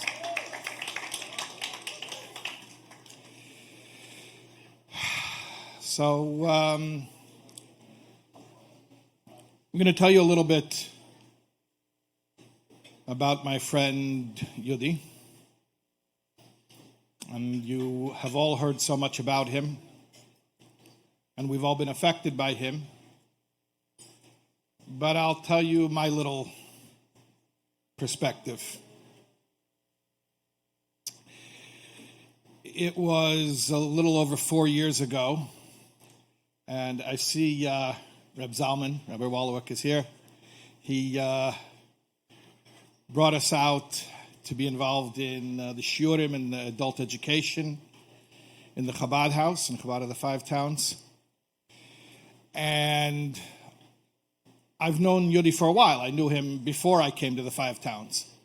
But I was teaching in Beis Rivka Seminary here in Crown Heights, and I didn't really know my way around very well. The commute from the Five Towns to Crown Heights, and I don't remember exactly how it happened, but I ended up getting a ride every morning that I would go into Crown Heights. I would get a ride with Yudi and with the boys who were going with his boys who he was bringing to school, and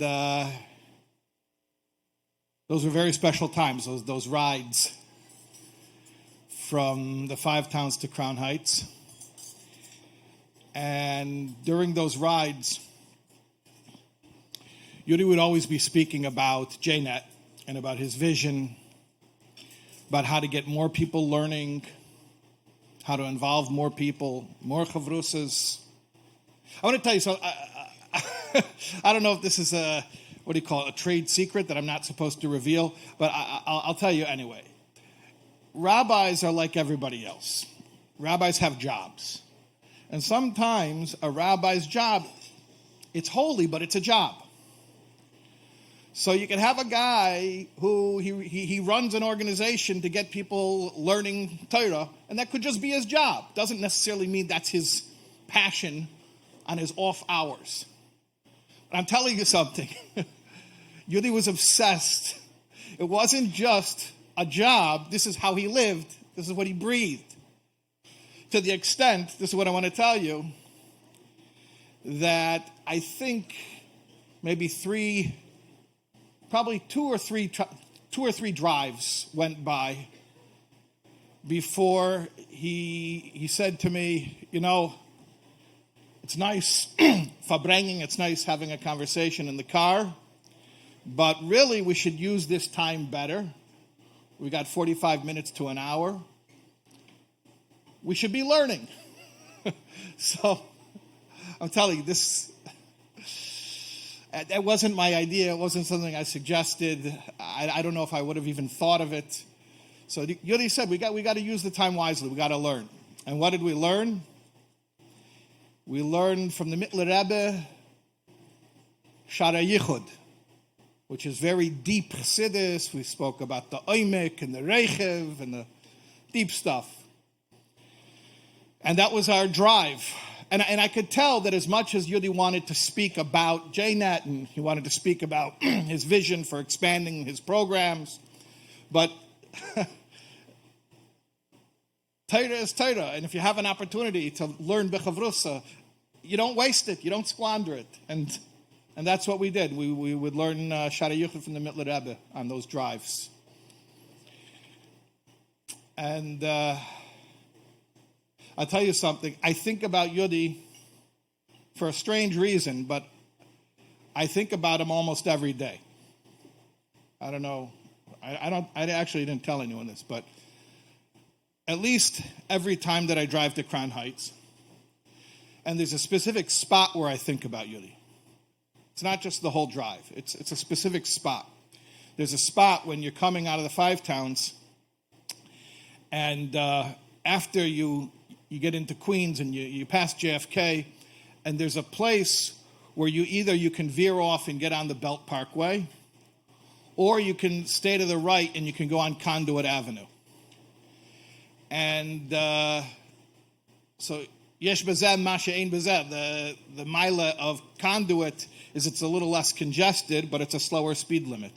And the advantage of the Belt Parkway is it's a highway. You can go faster, but it's often congested. It's sometimes bumper to bumper. So every time we would come up to that fork in the road, Yudi would do this look, like he would look like 1,000 yards, and he would try to eye, and he would tell me this. He never used a GPS, by the way. I can only, even if I'm driving in my neighborhood, I use a GPS because I have zero sense of direction. He never used a GPS, but he would eyeball it, and he would look which looks better, Conduit or the Belt Parkway? And he would look, and he would look, and then he would always choose it, whichever one, he would always choose the better one. And every time I come up to that spot, I always think about him, about what would Yudi choose right now? What would be the better, Conduit or the Belt Parkway? Anyway, I'm not here to talk about driving tips. I'll tell you, like Yudi would want, he would want us to learn Torah, so I'll tell you a Dvar Torah from the Parsha. This week's Parsha, Parshas B'Shalach, says that the Jewish people were, after they had left Egypt, they were in the desert. And it says, V'yelchu shleishis yom b'midbar. They went 3 days in the desert. V'leimotzu mayim. And they didn't find water. They didn't find drinking water. And then it says, V'yavayu marasa. They came to a place called Mara. That was the name of the location. They couldn't drink the water there. They found water there, but they couldn't drink it. Because the waters were bitter. So the Medrash, the Mechilta, says a couple interesting things about this. It says, first of all, when they came to Mara and the waters were bitter, not only were the waters in Mara bitter, but if anyone had water in a canteen that he brought from another location, the waters in the canteen would be bitter too. Another thing the Medrash says is that the second before the Jews arrived in Mara, the water was fine. And only when they showed up, that's when it became bitter. So there's a Sikha Verbringen Chmishasu B'Shvat Tafshin Chof, where the Rebbe asks about this Medrash. Why was it that even the water in the canteens was bitter? Why was it that the water only got bitter the second they showed up? A second earlier it was fine. Another question, which is, and why was it after 3 days without water? Punkt, 3 days after water, lousy timing. All of a sudden, after 3 days without water, now the next water you find is bitter.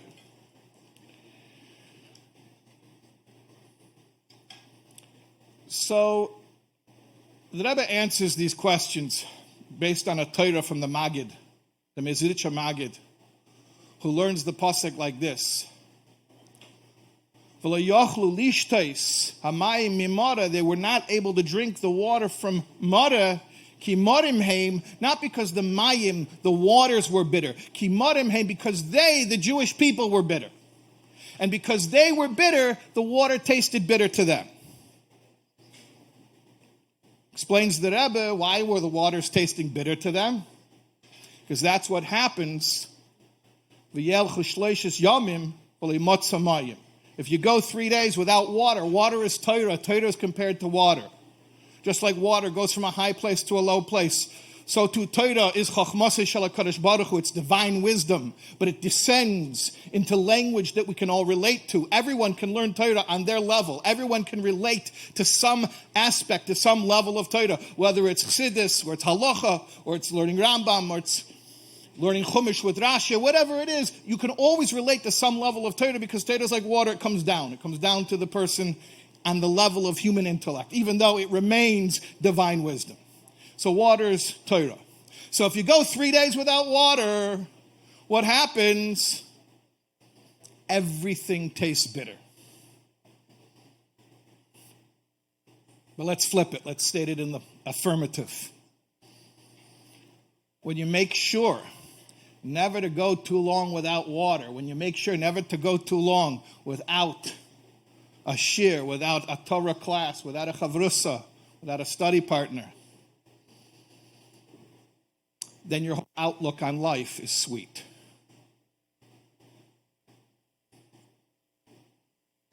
Could be the same exact situation, but a person who regularly learns Torah, the way he's going to look at the situation is sweet. I saw this with Yudi. Two things that went hand in hand. Constantly learning Torah, and not just learning, but kviyas itim la Torah, having set times, not wasting a minute. A commute to Crown Heights became another chavrusa, like I told you, with me. So that was one aspect, constantly using every opportunity for another class and another class. And the other thing that goes hand in hand, Yudi had a sweet outlook on life. He saw beauty. He saw goodness.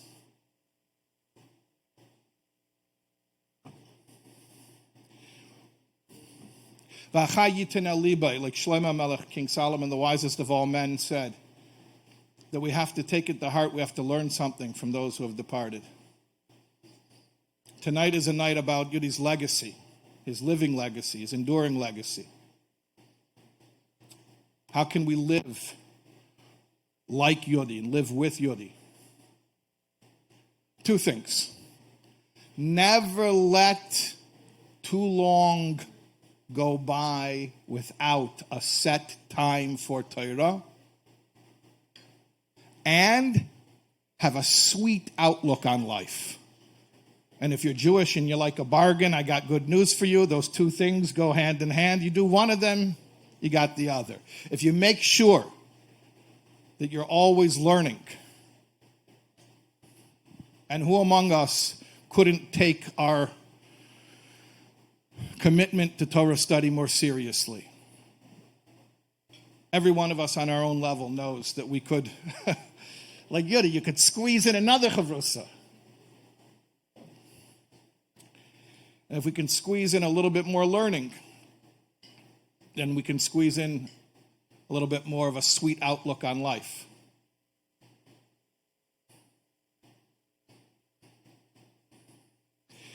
So here's what I want to suggest to you all. We're on a road right now, and we know where that road leads us. There's only one end to this story, and that's the Geula Shlema, the complete, true redemption through Mashiach. That's for sure. We're heading to Mashiach. The question is, how long is it going to take? And we look in front of us, and we see a couple of different paths. You have the Belt Parkway, you have Conduit Avenue, and you're trying to figure out what's going to get us to our destination faster. Yudi had a vision. He was constantly talking about it. And the only thing that made him stop talking about his vision of getting every single Jew to study Torah together, the only thing that let him put a pause discussing that vision, at least in the times that he spent with me, the only thing he paused discussing his vision of getting everyone to learn together for was to actually sit and learn together. We can accomplish that vision. Tonight's our opportunity to participate, to commit to the fundraising goal of tonight. Don't forget, it's a fundraiser. To keep the vital work of JNet going, to get more and more Jews learning together and committing their time to studying Torah and not allowing days to go by without Torah. And also we can commit ourselves, we can commit our time. Another chavrusa, and another chavrusa, and maybe you have a commute in the car that you thought was just downtime. Maybe that time, can become another time for another study partner. You find somebody who's commuting the same time as you, call JNet, they'll arrange it for you. And that's the quick path. The path to the goal, the path to realizing Yudi's vision, the straight path, the fast path, is that each of us should live a little bit like the way that we saw Yudi live. And I'll tell you one more thing. When it was time to sweeten that water, Hashem told Moshe Rabbeinu, take a piece of wood, an eitz, and throw it in the water. Why did he throw an eitz, a piece of wood, in the water? Eitz chayim hi lemachazikim ba, because Torah is called an eitz chayim, to hold fast to. It's called a tree of life. And it was a piece. What does that mean? Don't let perfectionism be the enemy of making good use of 15 minutes here, 15 minutes there. When it comes to the Eitz Chaim, when it comes to the tree of life, when it comes to the Torah, all you need is a piece. You can find a chavrusa for another 15 minutes. So take 15 minutes, even a piece. And if we'll keep on grabbing, like Yudi grabbed every opportunity to learn together, to learn with another Jew and another Jew and another Jew, then we're going to see the sweetness of life. We're going to have a positive outlook on life. And we're going to take the fast track to realizing that vision. And we're all going to see, for real, with Mashiach, that life is good and life is sweet.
Just what to do when faced with a challenge. You always come through, and you've painted a smile on the face of a child, helping to make sure that his dreams come true. There's a small piece of heaven in everyone's heart, a glorious gift from above. It will sparkle and shine if we each do our part to reach out and touch it with love. So there, in everyone's heart, a glorious gift from above.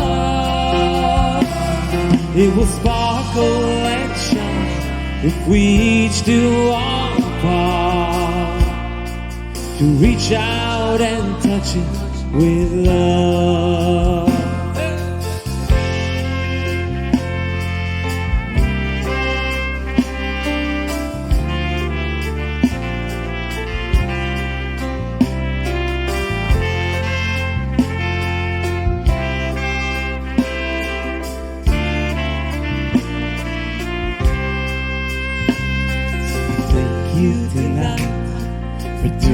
Your share for the gift of bright sunshine and fresh country air. But although that's a fact, you've done much more than that. You've shown these dear children just how much you care. There's a small piece of heaven in everyone's heart, a glorious gift from above. It will sparkle and shine if we each do our part to reach out and touch it with love. There's a small piece of heaven in everyone's heart, the glorious gift from above. It will sparkle and shine if we each do our part to reach out and touch it with love.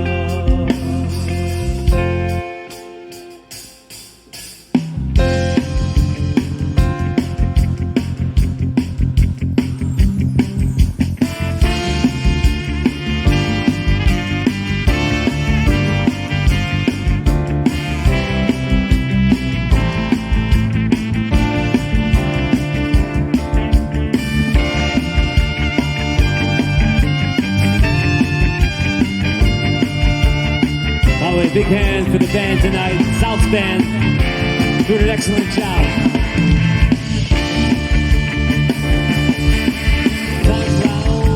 despair surrounds your heart. Disillusion with life, your face imparts. You are wandering in a world of confusion. Reality is hidden behind the web of illusion. So my brother, put your faith in the above. Say, lady, I am ready to serve you with love.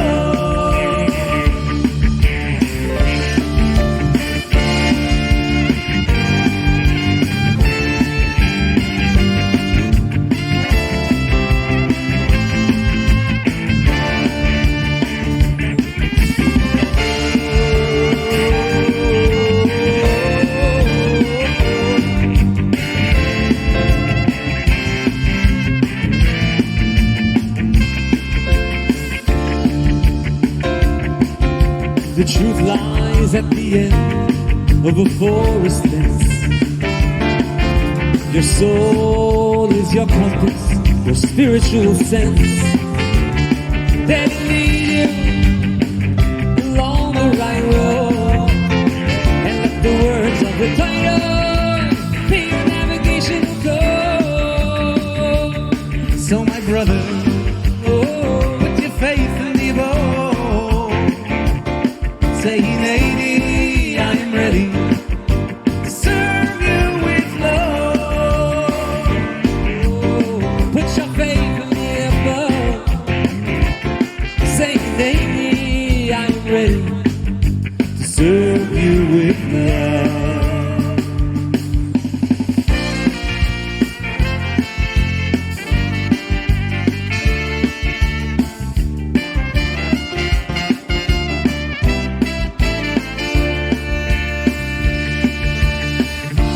Sit in darkness, remembering the line of the face I'll make the standing.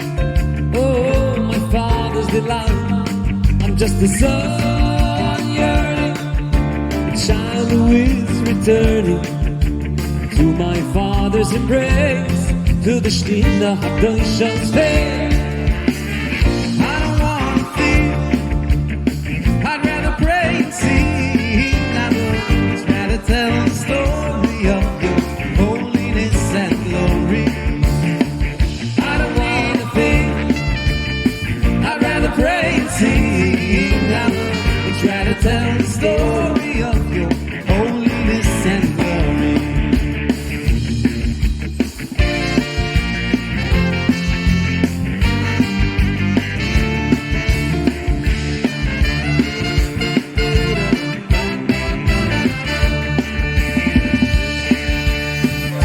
Face away, you just left me in despair. Commandments I didn't obey. I know it's not unfair, but Father, please turn back. Now I know your Torah is right. Please give me the strength that I lack in the yartzeit of us fight. I don't want to think, I'd rather pray and sing. Trying to tell the story of your holy innocent love. I don't need a thing, I don't need a thing. I'd rather pray and sing. I'm trying to tell the story of your holy innocent love.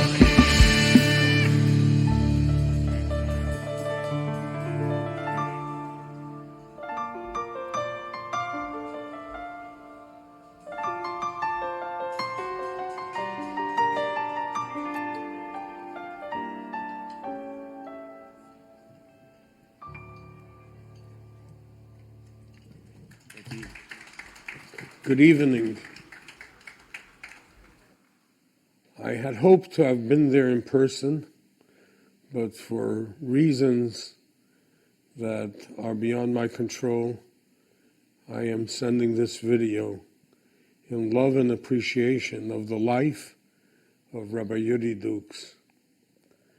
The Rebbe, upon accepting the Nesius, began with a statement, Ozel lekarte ovet kinimusen. which basically translates, when in Rome, do as the Romans do. And the Rebbe's statement was that there are three loves. There's Avos Hashem, Avos HaTorah, and Avos Yisrael. If someone says he has one of them and doesn't have the others, or has two of them and doesn't have the third, he has none of them. Yudi, who was a very dear friend, lived all three of them and then some more. His Avos Hashem, his Yiras Shamayim, his dedicating his life to disseminating the Eibishter's will, his iskashrus to the Rebbe, his love for everything that the Eibishter wants and wanted from him, and his love for what the Rebbe wanted from him, brings us to his Avos HaTorah. He has taken Jainet to a level unprecedented. He lived Jainet. He lived this Avos HaTorah, wanted everyone to feel and see the beauty of learning Hashem's Torah. And the achlota that we would make this evening is to expand Jainet, to build the technology that goes with it, to see that everyone that is a volunteer has everything that he needs, and not only to double, but to triple and quadruple the Jainet empire. And this brings us to the third love that the Rebbe spoke about, to his Avos Yisrael. His Avos Yisrael was boundless. But in the Avos Yisrael, he had a special place and a special niche for his family, for his wife Sarah, and for his beautiful kinderlach. It mattered to him more than anything that they should go in the ways of their forefathers, in the direction in which the Rebbe taught us. That was his Avos Yisrael to everyone, but especially to his beautiful family, that he dedicated so much time and so much effort into seeing that they go b'derech hayosher, that their hiskashrus was a hiskashrus amiti, was a true hiskashrus to the Rebbe and everything that the Rebbe stood for. Yudi used to send me love notes. After every kinnis, after every major thing in his life, he would write to me how grateful he is that he's a shliach of the Rebbe, how grateful he is that he is part of the Rebbe's army in bringing Yiddishkeit to the masses. So tonight, we pledge that which the Rebbe began his Nesias with that statement of Avos Hashem, Avos HaTorah, Avos Yisrael, and what the Rebbe speaks about in the Hayom Yom, in which he says that every person should a half hour every day think about his children. Yudi's life was his children. Yudi's life was that his family should go in the ways of Hashem, in a chassidish way. And as we stand on the threshold of Yud Shvat, we rededicate ourselves to that mission which the Rebbe gave us. And more than that, to the mission and the example which Yudi set. May the Almighty keep on comforting his Eishes Chayil Sarah, who was so dedicated and devoted to him, his parents, so Mrs. Dukes, his father-in-law, Mother Dr. and Mrs. Spagenthal, and above all his wife and his children, that they should realize and internalize the mission which he has, and the mission which matters so much to him, that Jainet should grow, Jainet should expand, and whatever anyone can do for the furtherance of his memory will be a schus for him in Shamayim, that he will go mechayel el chayel, together in the Rebbe's presence, and be a beacon of light to all of us here forever and ever. Tei nishmasi tzrura b'tzrut hachayim, and may JNet really be what he wanted it to be and what his dream was, and we should really see the benefits of everything that he put forth in his life.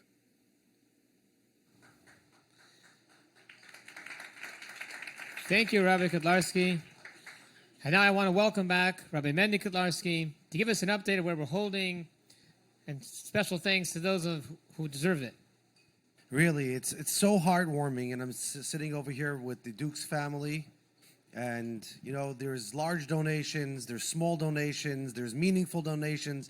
Really, every donation is so important and sends such a strong message to Yudi's family and to his friends that we're going to do this. And if you would see the smile on the faces, recognizing how much this means to Yudi today where he is looking down. So I just want to start with a very meaningful gift from Yudi's parents. Aaron and Hinda Dukes are giving $1,000 to fulfill Yudi's dreams for JNet. That is huge. We really, really appreciate it. I want to take a moment to also recognize and remember Rabbi Zushel Wilhelm, Alav Shalom, who just passed away, that so many of his Talmidim are JNet volunteers, are really people that give of their time to teach in JNet, and his family are close friends of the JNet institution. So we're going to take a moment to remember him over here. To all of the anonymous donors, there's anonymous in memory of Yudi for $10,000, for $5,000, for $3,600, for $100, for $18. Mr. Anonymous, we love you, and please don't stop. Really, really, we really appreciate it. I'll let him know. Yeah. Dudi Farkash for $770, but he shared with me a thought before this program. He said his grandfather in the Holocaust said, how did he make it through? He said, Lule Sayrascha Shashui Azavadati Bani. If I didn't have people to share Torah with every day, I met someone and I shared Torah, that's what gave me the strength to make it through. And the truth is, through Corona, people are alone at home. They have no friends, they have no community, they have no social life. You don't realize that by donating to JNet, besides for the Lulei Sayrascha, supporting the Torah and everything that goes along with it, is Azavadati. There are so many lives that you're saving.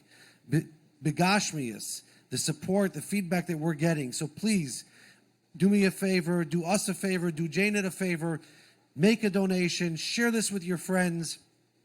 We really cannot do this without you. It's amazing. We're almost at $165,000, which is huge, but we have a long way to go. I'm just going to read through Alan Sussman, $1,000. David Hamami, $1,200. Gershon Ackerman, $360. Ian Finkelstein, $360. Levi Egghouse, a close friend of Jane and the Dukes family, $3,600. The Dornbush family, Sarah Dornbush, who's been a friend of Janet for a very long time, $10,000. This Akiva and Avital Stone, we will always have a heartwarming memories of Yudi for dancing at our wedding. There are no words to describe how beautiful Yudi is. $1,800. Javier Marcel, $18,000. David and Alan and Elaine Epstein, $1,000. The Fajas family, $5,000. Pearl Groner, $1,000. $360 from Nussin and Gitti Sternberg, from Stefan Jackster, Mendy and Temakone, Arik Adami, $260. David Spangenthal, $500. Really, please, this Torah has really what's kept the Jewish people around. It's important. Everybody who needs help in any way, there are so many important institutions, but really, take a moment and think about the impact you're having over here. How many thousands of hours of Torah are going to be learned in your schus because you are a part of JNet.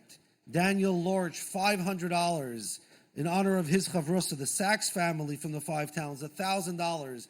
This is so, so meaningful to all of us over here. So Arla, and to everybody over here, really, this this is not just a shout out. You can obviously go online and you can see, but Mitzvah Lefarsim Oisa Mitzvah, Shimon Liani, $3,600. Yigal Yazov, $1,800. There's just so many of the JNet friends and family that are stepping up, but today we need to reach deeper. We need people to create teams.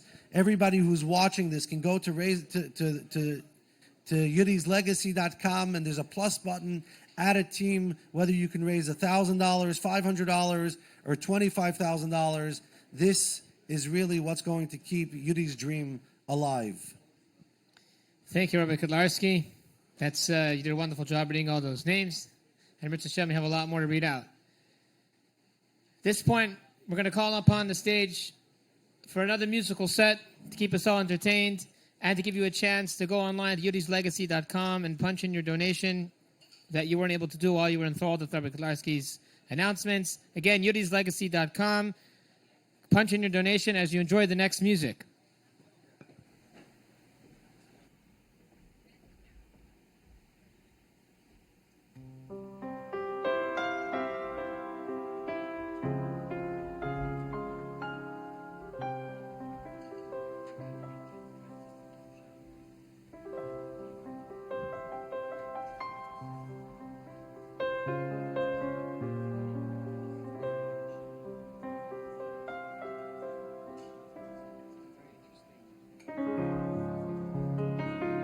Very interesting Hashgacha Pratis here tonight.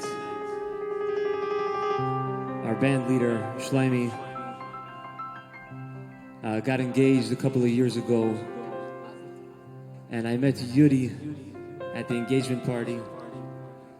Baruch Hashem, he's married, he has twins. And at that engagement, at that L'chaim, Yudi recruited me onto JNet. A couple of weeks later, I was set up with a chavrusa. So thank you for that schus. Thanks to Shlomi for the schus.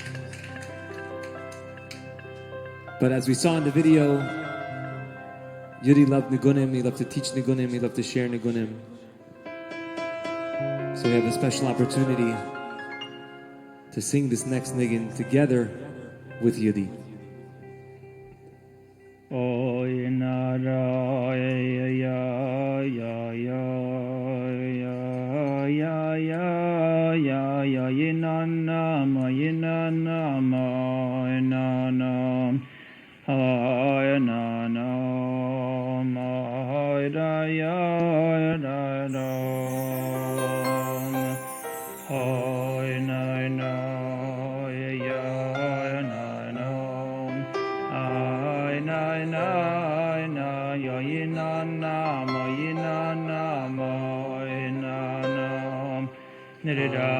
Yeah.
Gora getraye ein Liebschaft zu uns ist doch eine Schale noch mehr von dem sagt der heilige Bausche als jener ist bei dir aber Yochi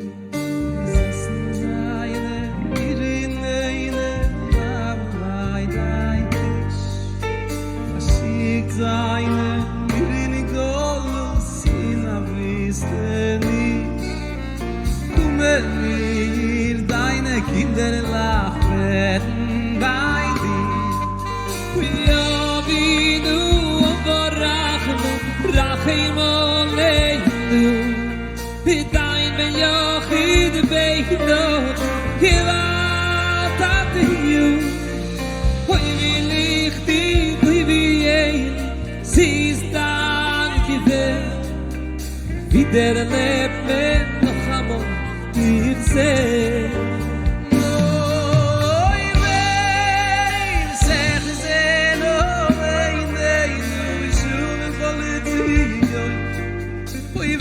Wenn schon zu gehen, und dann sein Brot. Bevor ich euch mache, wenn ich höre, die ich mich. Rein uns muss ich auch wenn da wir. Danke, wenn ich nicht komme, weiß mich das schon. Jeden Schabes, Rosh Chodesh, Shabbos levonecho. Es wird sein, wenn ich gelungen, Geboid Hashem, alle Welt dienen dir.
hilf von ma Schäfer, wenn mir da reden,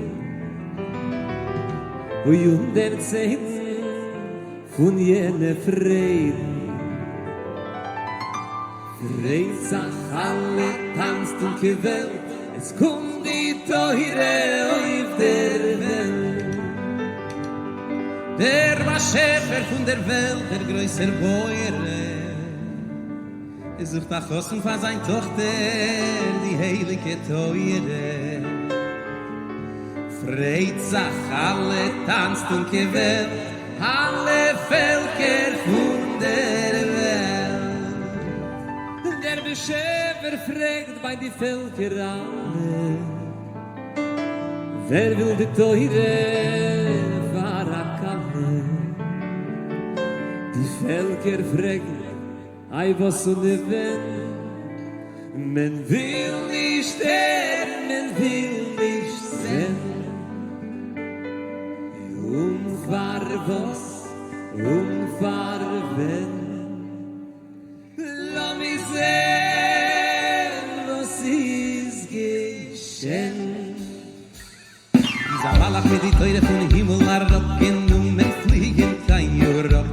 Und kein Russland gekommen ist und gefragt, so war weil diese wer. So mit zu im Charasho, so tut was Pajalos.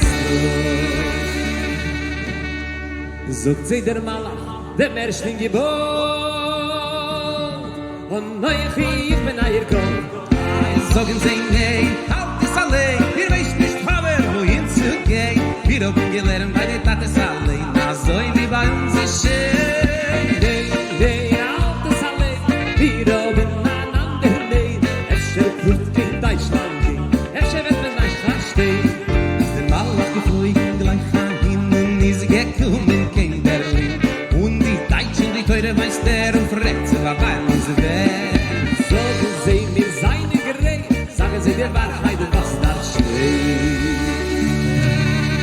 Sagt sie der Mann, Leute, ihr sagt, heute ist nicht geschehen, sagt. Sagen sie, nee, halt es allein, ihr wisst nicht mein Herr, wohin zu gehen. Wir haben gelernt, bei die Vater allein, als Beuten darf man das nicht.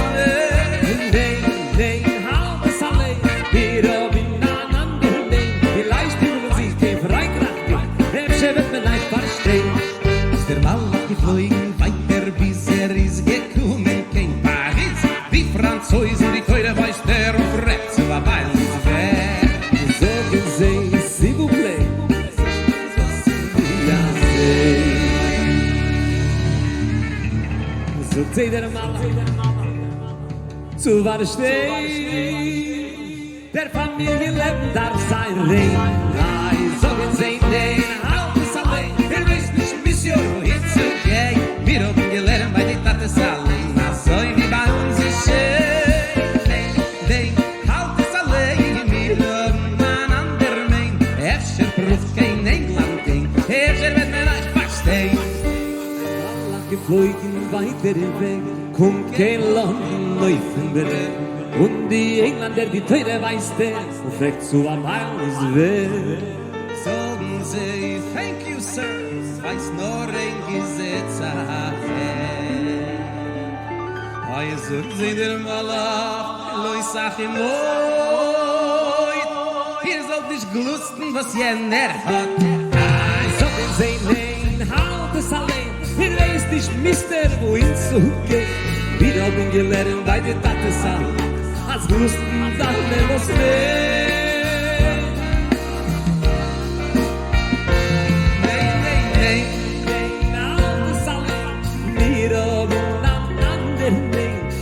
She proved in America again. We have said that the night fast. The man is going back to the zone when he's girl and the kind of New York.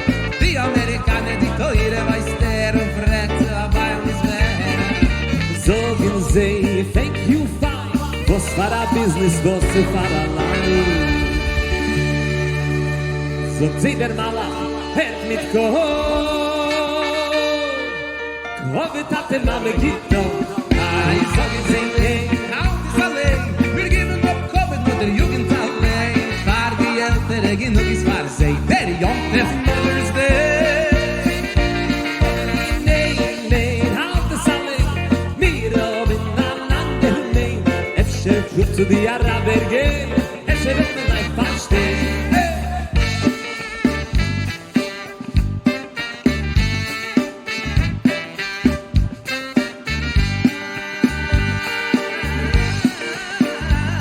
Der Malach geflogen geblieben stehen in Asie, in Eber Ayagin.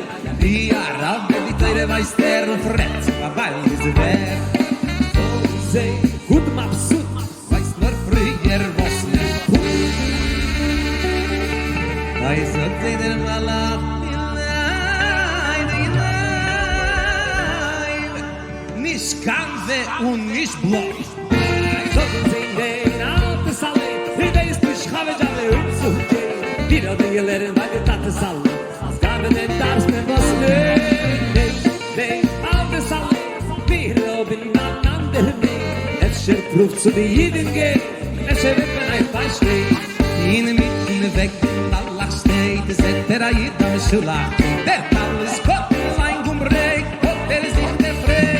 Die Tore hat der Ränder Land und der Meschulach hat Bach. Mein Wort sagt der Hals am Weg, der Kind bei Harisi. In der Korn auf der Liebe, wie die Teure mit der Jid. Beide seine die besten Flammen und sie, beide frei.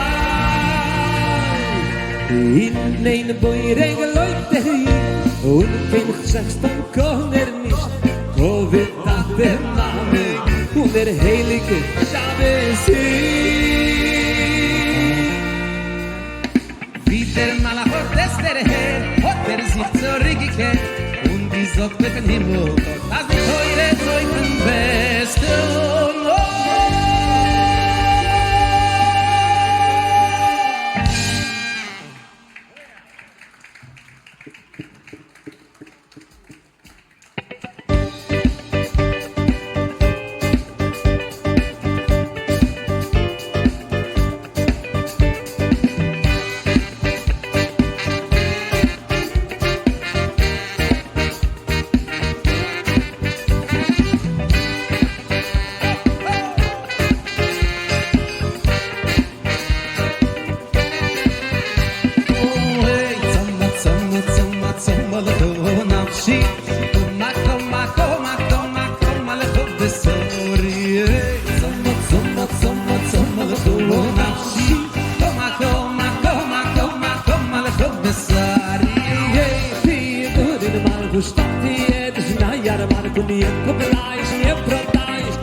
Messiah,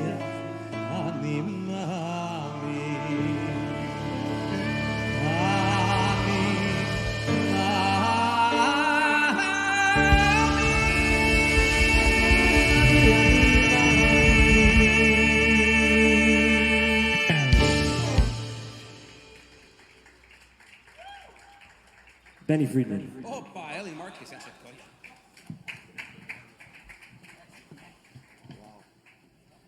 Wow, how powerful, how special. Thank you, Benny and Ellie, for such a special evening.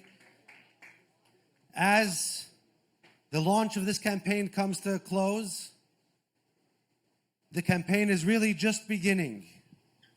Yudi's sister just told me that Yudi would always say, there's two types of people in the world. There are those who volunteer and teach for JNet, and there are those who donate and support JNet.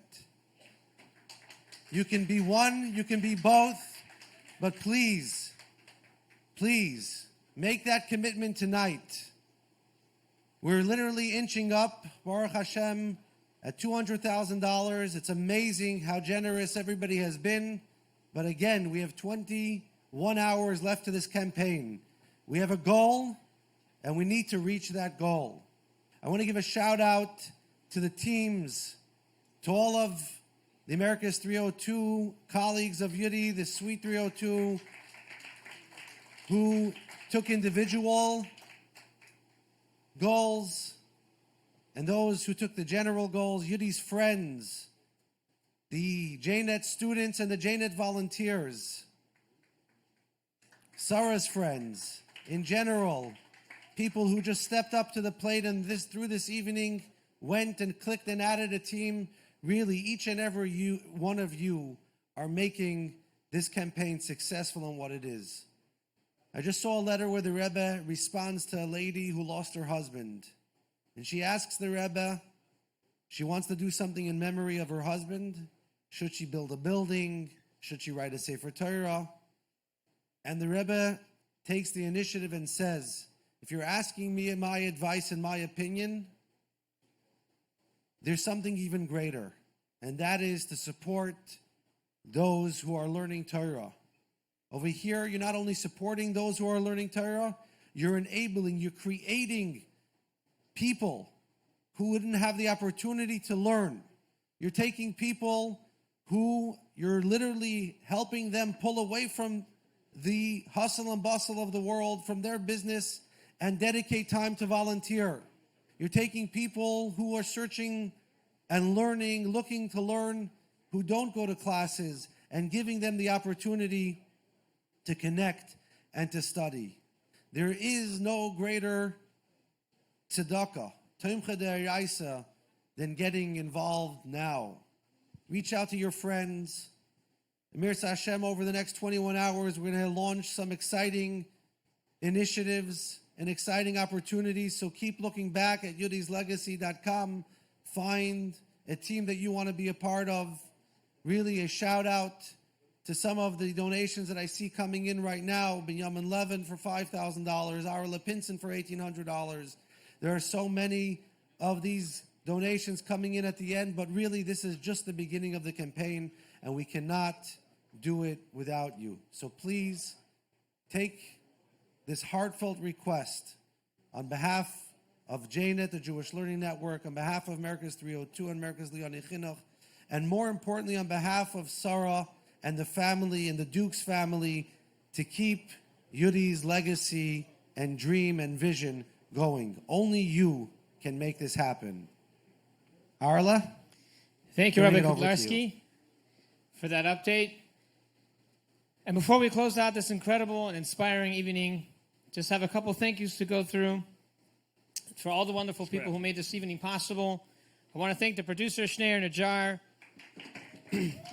program director, David Weinbaum, the videos from Beryl Groner, the music from with the Zaltz Band, LED and lighting, Zikron Digital, the filming and ticker, Shamai Chain from 321 Motion, the broadcasting live this entire time, Chabad.org, the design, Mendy Druckman and Nachum Shapiro, the PR, Mendy Lefkivker, stage manager, Chaim Zippel, VJ and multimedia, Chaim Vaknin and Shmulik Ben Harush, Visual Live, the sound, Chesky Levy, catering from Mendy's, photographers, Yitzi Reutman, and writers, Ellie Black and Rabbi Moshe Greenwald.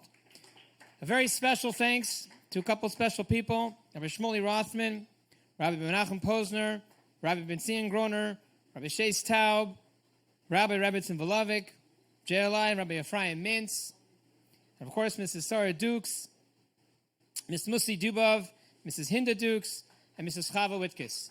Thank you, everyone, and have a good night.